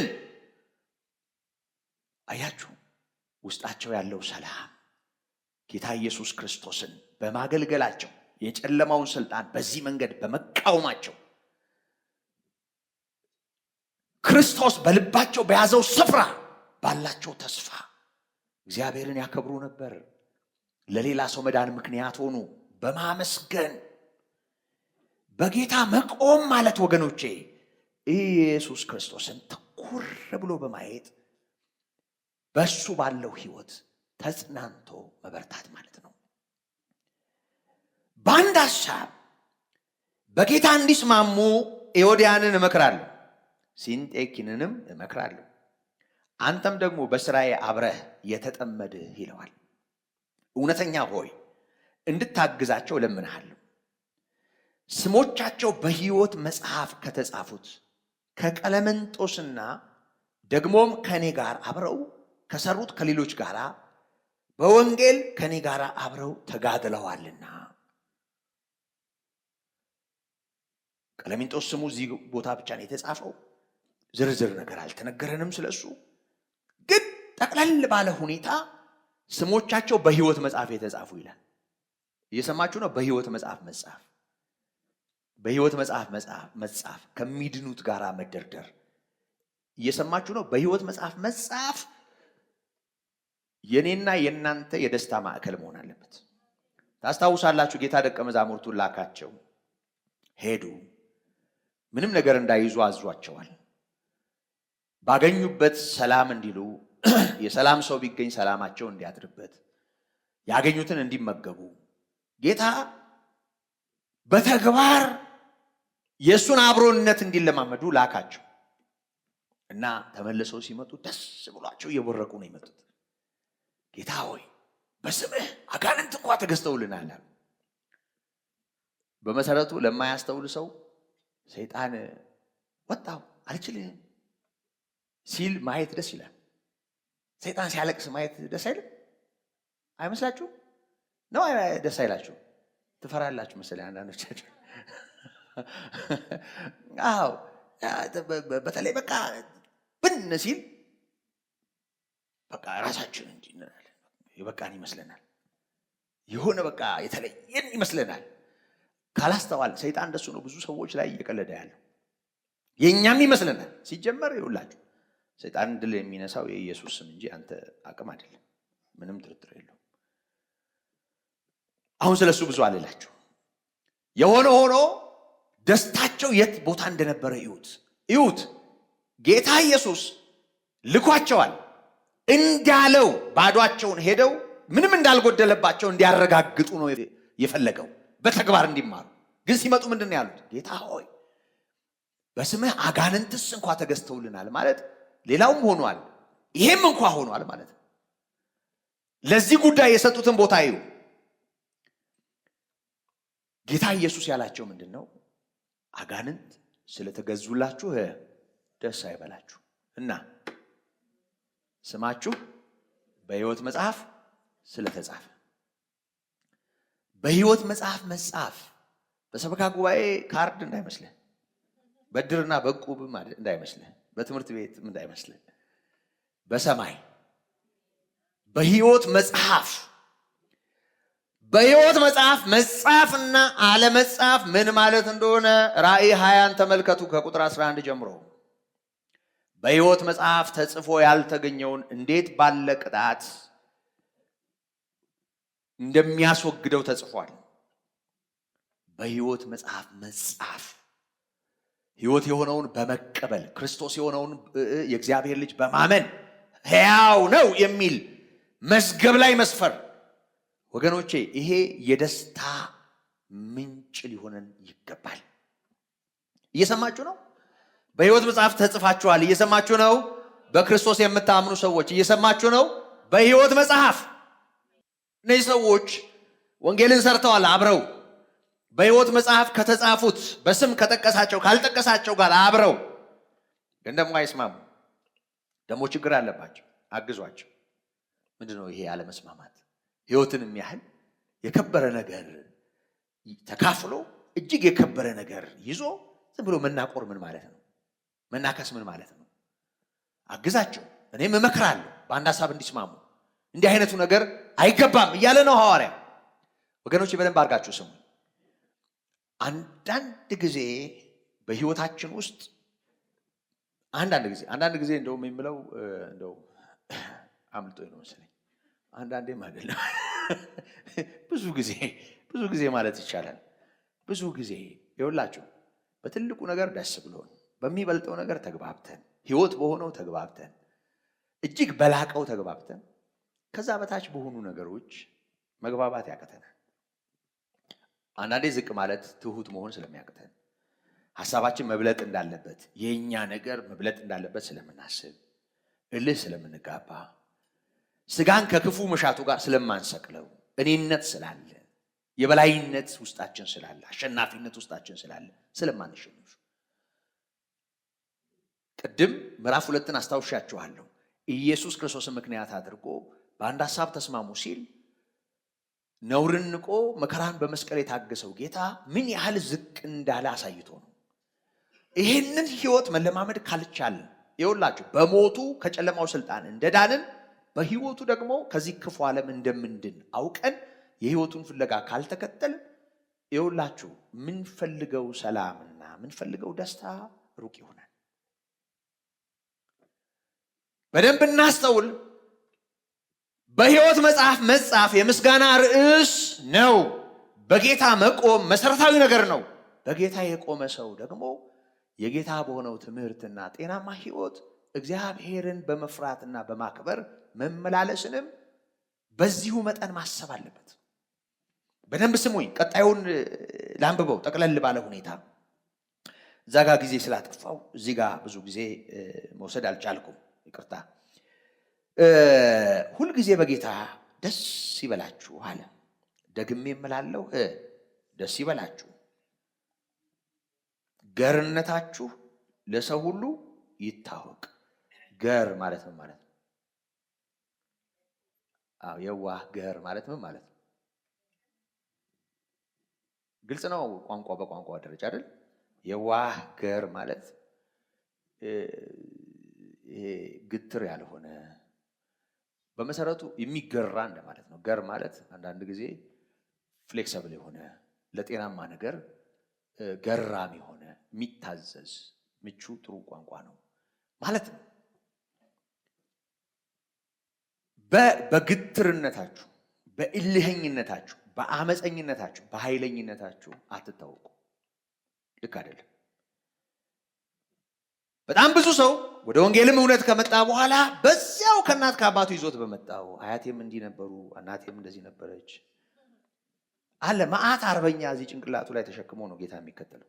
በጣም ብዙ ሰው በቃ እኔ አይንኩኝ እንጂ ይላል።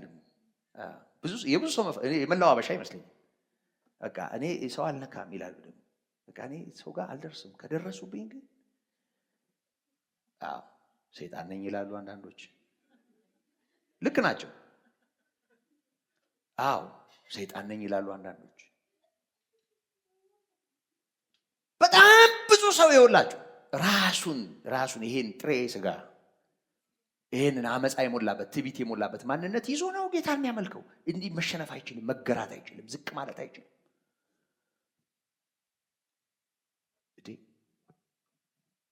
ገርነታችሁ ለሰው ሁሉ ይታወቅ። እኛ በጌታ ደስ ይበላችሁ የምትለው ላይ ነው ይቆም ነው። ልክ ነው። በጌታ ደስ ይበለን፣ በጌታ ቁሙ ተብሏል። በጌታ ምንቁም እውነት ነው፣ መሰረታዊ ነገር ነው። ግን በጌታ የቆምን ሰዎች እስኪ ገሮችን ሰዎች በገርነታችን ይወቁ። በኃይለኝነታችን፣ በቁጡነታችን፣ በሆነ በቃ ጠማማነታችን፣ እልህኝነታችን በሱ ባንዲራ ሰቅለን በቃ ሰው ሁሉ እንዲያውቀን በቃ ሰው አውቆ አይ እሷ በቃ ምናምን ተብሎ ድንበር ተበጅቶልን መኖር ነው የምንፈልገው። እሱ ይሻለናል ወገኖች። ልክ አይደለም። ገርነታችሁ ለሰው ሁሉ ይታወቅ። ከዛ ቀጠል ላረገና ጌታ ቅርብ ነው አለ። በነገር ሁሉ በጸሎትና በምልጃ ከምስጋና ጋር በእግዚአብሔር ዘንድ ልመናችሁን አስታውቁ እንጂ በአንዳች አትጨነቁ። ያለመጨነቅ መርህ ነው ይሄ።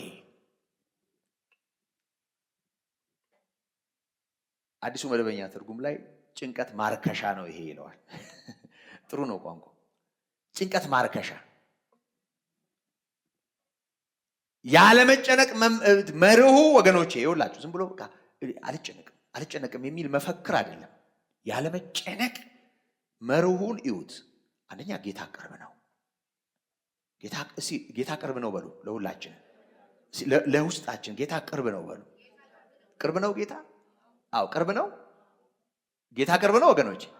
እስቲ ተናገሩት ለራሳችሁ። ጌታ ቅርብ ነው በሉ። ጌታ ቅርብ ነው። ቅርብ ነው ጌታ ለራሳችሁ። ጌታ ቅርብ ነው። ጌታ ቅርብ ነው። እና ምን ይሁን? የሚያስጨንቃችሁን ሁሉ በጸሎት በምልጃ ከምስጋና ጋር። አያችሁ፣ የሚያስጨንቁ ነገሮች የምስጋና ርዕስ አይሆኑ። የሚያስጨንቁ ነገሮች ወደድንም ጠላንም ምስጋና ይቀማሉ። ቅድም ስጀምረው እንዳነሳሁት የሚያስጨንቁ ነገሮች አእምሮአችን ጉድለታችን ላይ ትኩረት እንዲያደርግ ያደርጋሉ። ክብር ለመንፈስ ቅዱስ ይሁን። መካሪው መንፈስ ቅዱስ ስለሆነ በሐዋርያው በኩል እየተናገረ ያለው ከምስጋና ጋራ የትኛው አስጨናቂ ነገር ምስጋናችንን ነጥቆ ልመና ላይ ትኩረት እንድናደርግ ማድረግ የለበትም። እየሰማችሁ ነው ወገኖች?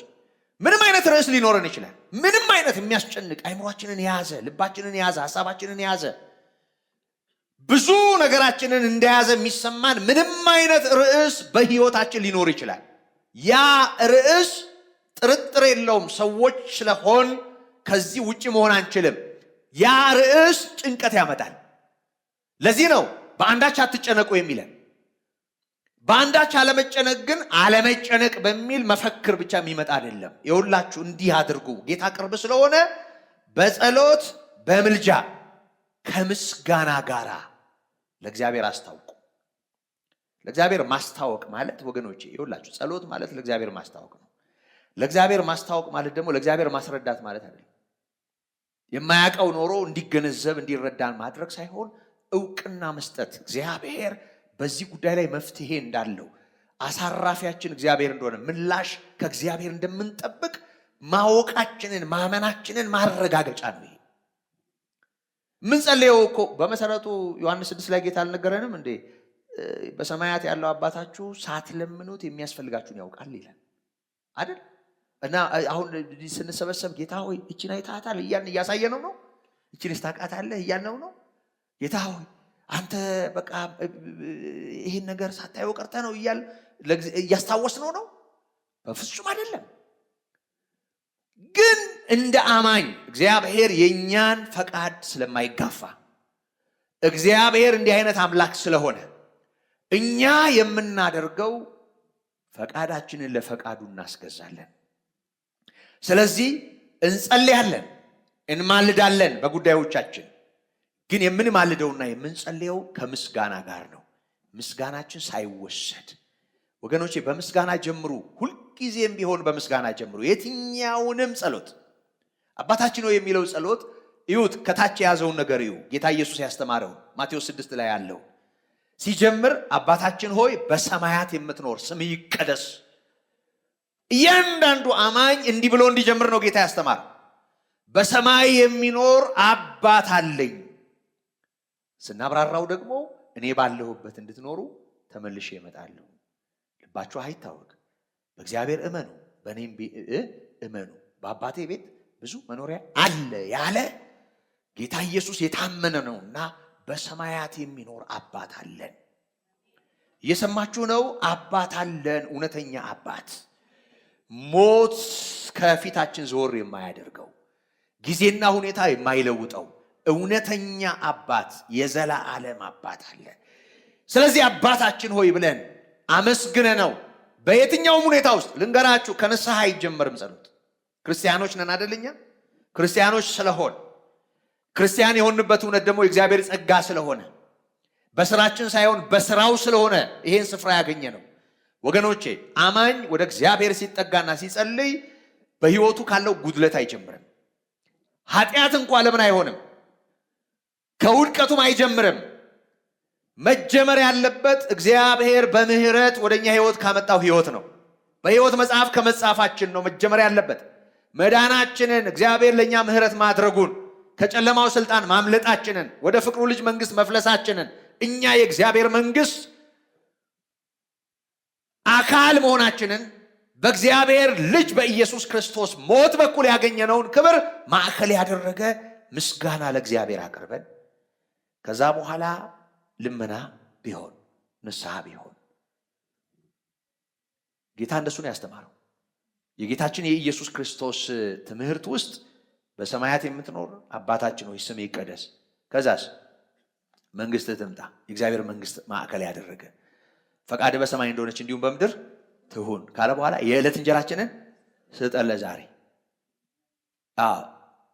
በደላችንን ይቅር በለን እኛም የበደሉንን ይቅር እንደምንል። ይሁት ይቅር ንስሐ የት ጋር እንዳስቀመጠው ጌታ ይቅርታ መጠየቅን እንኳ እንጀራ ከመጠየቅ ቀጥሎ ልጆች አይደለም? የእግዚአብሔር ልጆች ነን። የተወለድን ነን በጌታችን በኢየሱስ ክርስቶስ ስራ። ከእንጀራ ቀጥሎ በጤነኞች ዓለም አንድ ልጅ እንደው ትምህርት ቤት ሄዶ የሆነ ነገር እንዳጠፋ ቤተሰብ ቢሰማ እና ከዛ ስልክ ተደውሎ ልጃችሁ እንደዚህ ያርጓል ነገ ይዛችሁት እንድትመጡ የሚል መልእክት ቢመጣ ቤተሰብ በዛ ቢያዘን ቢናደድ ጤነኞች ከሆኑ መቼም ወላጅ ሁሉ ጤነኛ ነው ማለት አይደለም። ጤነኞች ከሆኑ ያ ልጅ ሲመጣ በዱላ ይቀበሉታል ይመስላችኋል? ጤነኛ ከሆኑ በር ላይ ጠብቀው እንደሱ ነው የሚደረገው? ጤነኛ ከሆኑ እንደሱ አለ የሚደረገው። ልጁ ሲመጣ በሰላም መቀበል፣ ከዛ በኋላ የሚበላውን መስጠት አይደል? ልብስ ቀያይሮ መታጠብ ካለበት ታጥቦ የሚበላውን አግኝቶ ከዛ በኋላ ተግሳጽም ቢሆን ከዛም ጫን ያለም ነገር ካለ፣ ምክንያቱም ወላጅ ልጁ እንዳይጎዳ ያስባል አይደል? የልጁ ደህንነት የልጁ ጤንነት የመጀመሪያ ነገሩ። ጤነኛ ከሆነ ያንን ነው የሚጠብቀው። ጤና የጎደለው ይህን ማስተውል ከሆነ በዱላ ሊቀበለው ይችላል። ቢበላ ባይበላ የማይገደው ከሆነ በዱላ ሊቀበለው ይችላል። እሱን ወላጅ ብሎ መጥራትም ይከብዳል። በእውነተኛው መንገድ ከሆነ ግን ወላጅ የልጁ ደህንነት ነው። ቅጣትም ቢሆን እኮ ለማሸማቀቅ አይደለም። ቅጣትም ቢሆን እኮ ለማረቅ ነው፣ ለማስተካከል እንጂ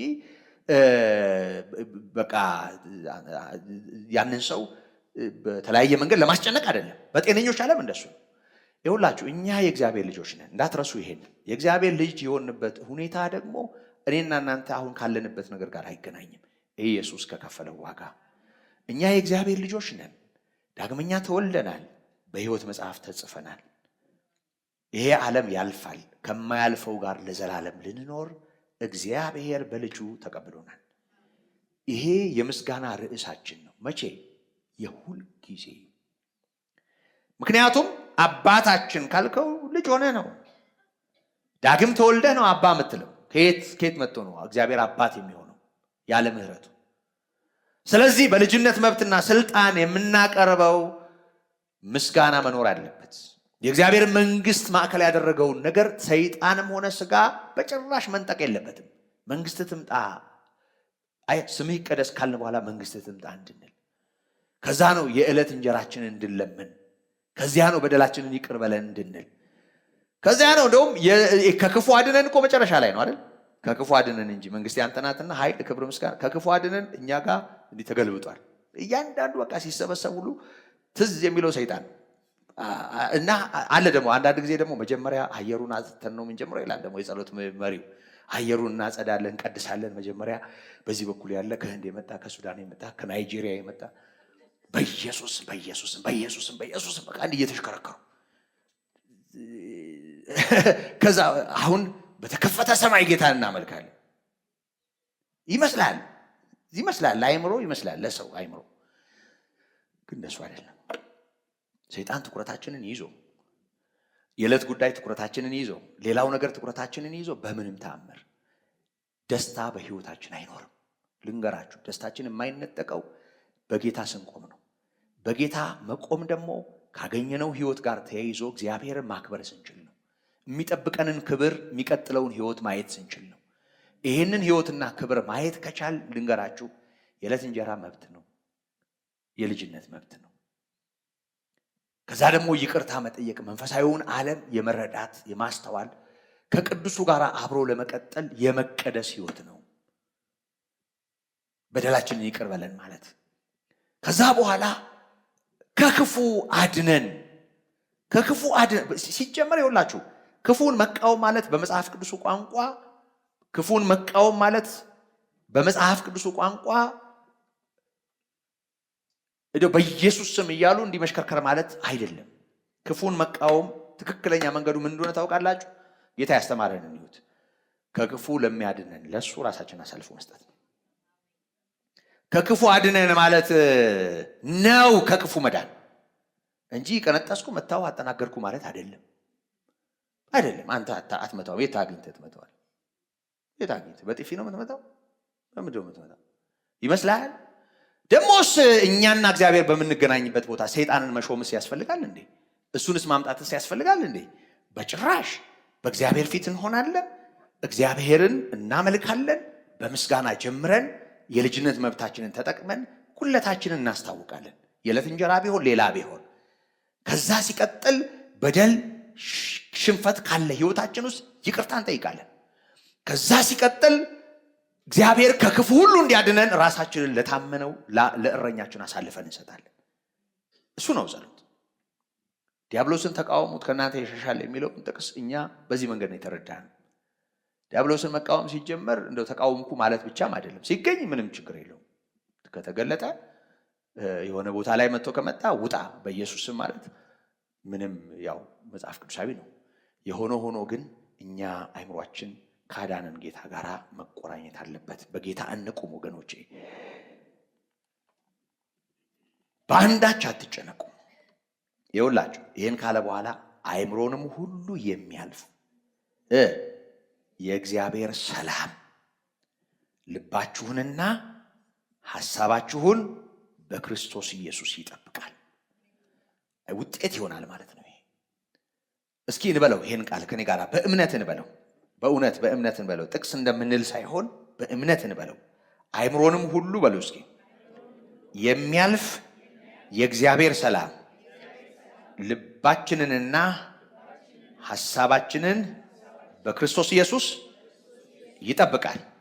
የእግዚአብሔር ሰላም ልባችንን፣ የእግዚአብሔር ሰላም ልቤን፣ ሐሳቤን በክርስቶስ ኢየሱስ ይጠብቃል። ይሁንላችሁ የእግዚአብሔር ሰላም ጌታ ኢየሱስ ያለን እኔ የምሰጣችሁ ዓለም እንደሚሰጠው አይደለም እንዳለ ጌታ ያለው የእግዚአብሔር ሰላም ልባችንን፣ ሐሳባችንን በክርስቶስ ኢየሱስ ይጠብቃል።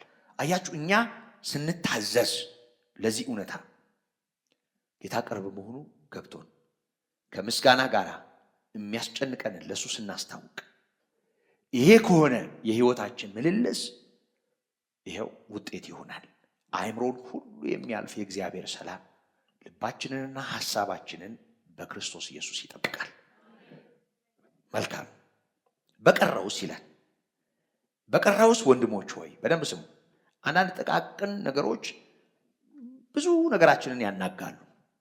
ያ እንዳይሆን እነዚህንም ነገሮች ማስተዋል ጥሩ ነው። በቀረውስ እሺ፣ በጌታ መቆም፣ በትምህርቱ፣ በህይወቱ። ከዛስ ጌታ ቅርብ መሆኑን ተረድተን ከምስጋና ጋር የሚያስጨንቀንን ሁሉ ለሱ መናገር። ከዛስ በቀረው ማለት ምን ማለት ነው? ከዚህ በተረፈ እንደማለት ነው አይደል? አዎ፣ በቀረው ማለት ከዚህ ሲቀጥል ደግሞ ወይም ደግሞ ሌላ እንደማለት ነው። በቀረው ምን ይሁን? ወንድሞች ሆይ ስሙ፣ እዚህ ያላችሁት ሁሉ እውነተኛ የሆነውን ነገር ጭምትነት ያለበትን ነገር ሁሉ። ጭምትነት ማለት ምን ማለት ነው? ታማኝነት ማለት ነው። ሆነስቲ ማለት ነው። ጭምትነት እኛ ዝግ ማለት ነው አይደል? በእኛ ኮንቴክስት እንደሱ ነው። ከሊት ጭምት ናት ከተባለ በቃ ያው ታውቁታላችሁ። ጭምትነት ታማኝነት ማለት ነው። ጭምትነት ያለበትን ነገር ሁሉ፣ ጽድቅ የሆነውን ነገር ሁሉ። ጽድቅ ማለት ትክክለኛ የሆነውን ነገር ሁሉ። እነዚህ ሁሉ የአንድ ቀን ርዕስ ይሆናሉ። ንጹህ የሆነውን ነገር ሁሉ፣ ፍቅር ያለበትን ነገር ሁሉ፣ መልካም ወሬ ያለበትን ነገር ሁሉ፣ በጎነት ቢሆን ምስጋናም ቢሆን እነዚህን አስቡ። አያችሁ፣ ሐሳባችን በምን መሞላት እንዳለበት እየነገረን ነው። ሰላም ዝም ብሎ አስማት አይደለም፣ ብሎ ምትሃታዊ የሆነ ገጠመኝ አይደለም። ሰላም የሚጠበቅበት መንገድ አለው። ወደንም ጠላንም ሺህ ነገር ቢገባንም ለዚህ እውነት መታዘዝ ካልቻል የምንፈልገው ደስታና ሰላም ላይኖር ይችላል። ምክንያቱም ከላይ ከነገረን በኋላ አይምሮን ሁሉ የሚያልፍ የእግዚአብሔር ሰላም ሐሳባችሁን ልባችሁን በክርስቶስ ኢየሱስ ይጠብቃል ካለ በኋላ በቀረው ደግሞዋል እና በቀረው በእኛ ህይወት ይሄ መስተዋል አለበት። ምን? እውነተኛ የሆነ ነገር፣ ታማኝነትንም በተመለከተ፣ ጽድቅ የሆነውን ትክክለኛ የሆነውን ነገር በተመለከተ፣ ንጹህ የሆነውን ነገር በተመለከተ፣ ፍቅር ያለበትን ነገር ሁሉ፣ መልካም ወሬ ያለበትን ነገር ሁሉ። መልካም ወሬ የብዙ ሰው ጆሮ ከመልካም ነገር ይልቅ ኔጌቲቭ የሆነው ነገር ላይ ይነቃል።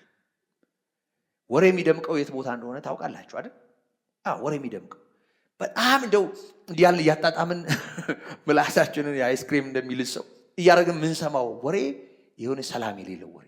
በዚህ የሆነ ችግር ተፈጠረ ከተባለ የሆነ ነገር ለምን ቤተክርስቲያን አይሆን? ለምን ዓለም ላይ አይሆንም? ኮሽ ካለ እንገጥማለን። ሰው ሁሉ ይፈልገዋል ያለ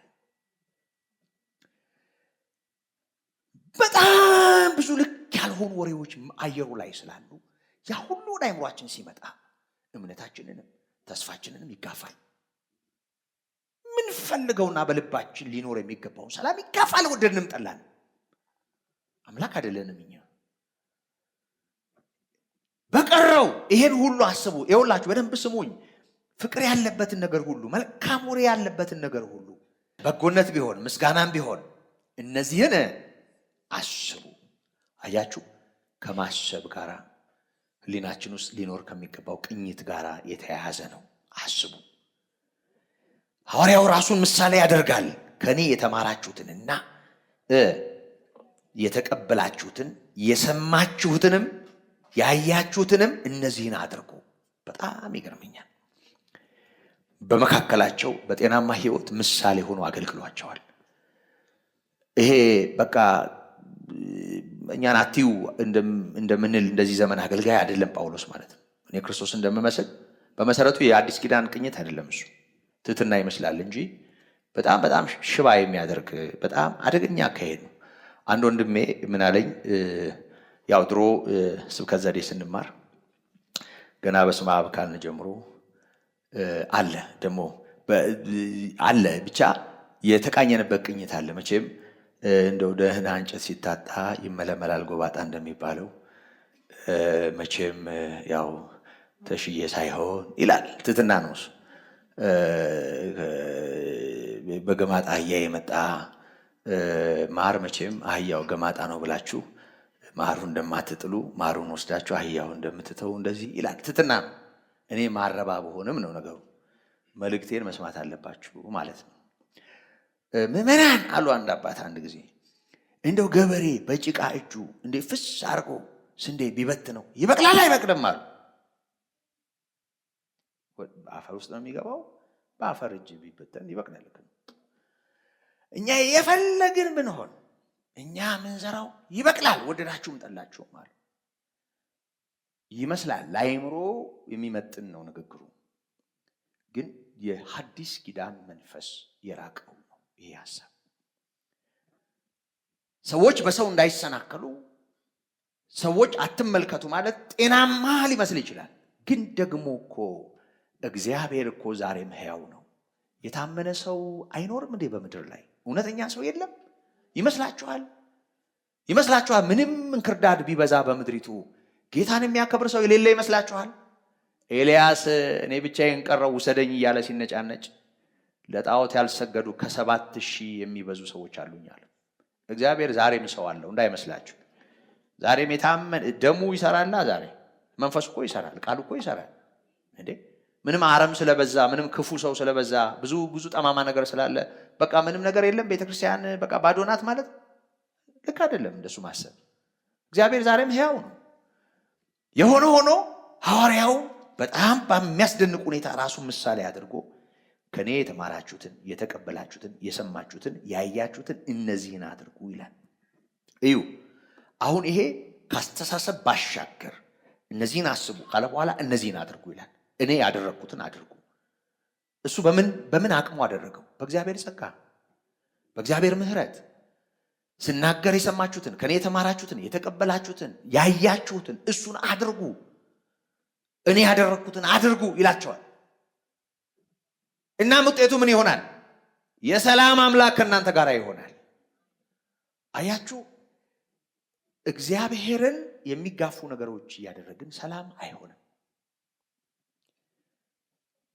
በተግባር እየተቃወምነው ሰላም አይሆንም።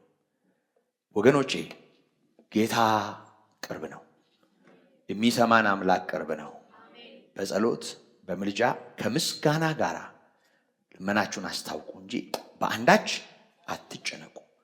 አእምሮን ሁሉ የሚያልፍ የክርስቶስ ሰላም ሐሳባችሁንም ልባችሁንም በክርስቶስ ኢየሱስ ይጠብቃል። የእግዚአብሔር ሰላም እሱ ይሁንልን ወገኖቼ። ስለዚህ ሰላም ያለው ከጌታ ጋር ከመጣበቅ ጌታን በዚህ መጠን ከመረዳት ከጌታ ጋር ከመስማማት ነው። ሰላም ምንጩ ጌታ ነው። ሰላም ምንጩ ጌታ ነው ማለት ደግሞ እንዲሁ ጌታ ነው ሰላም ምንጩ ብሎ መፈከር ብቻም ሳይሆን ለእግዚአብሔር ሐሳብ መሸነፍ፣ ለቃሉ መሸነፍ፣ ራስን ለሱ መስጠት ይጠይቃል።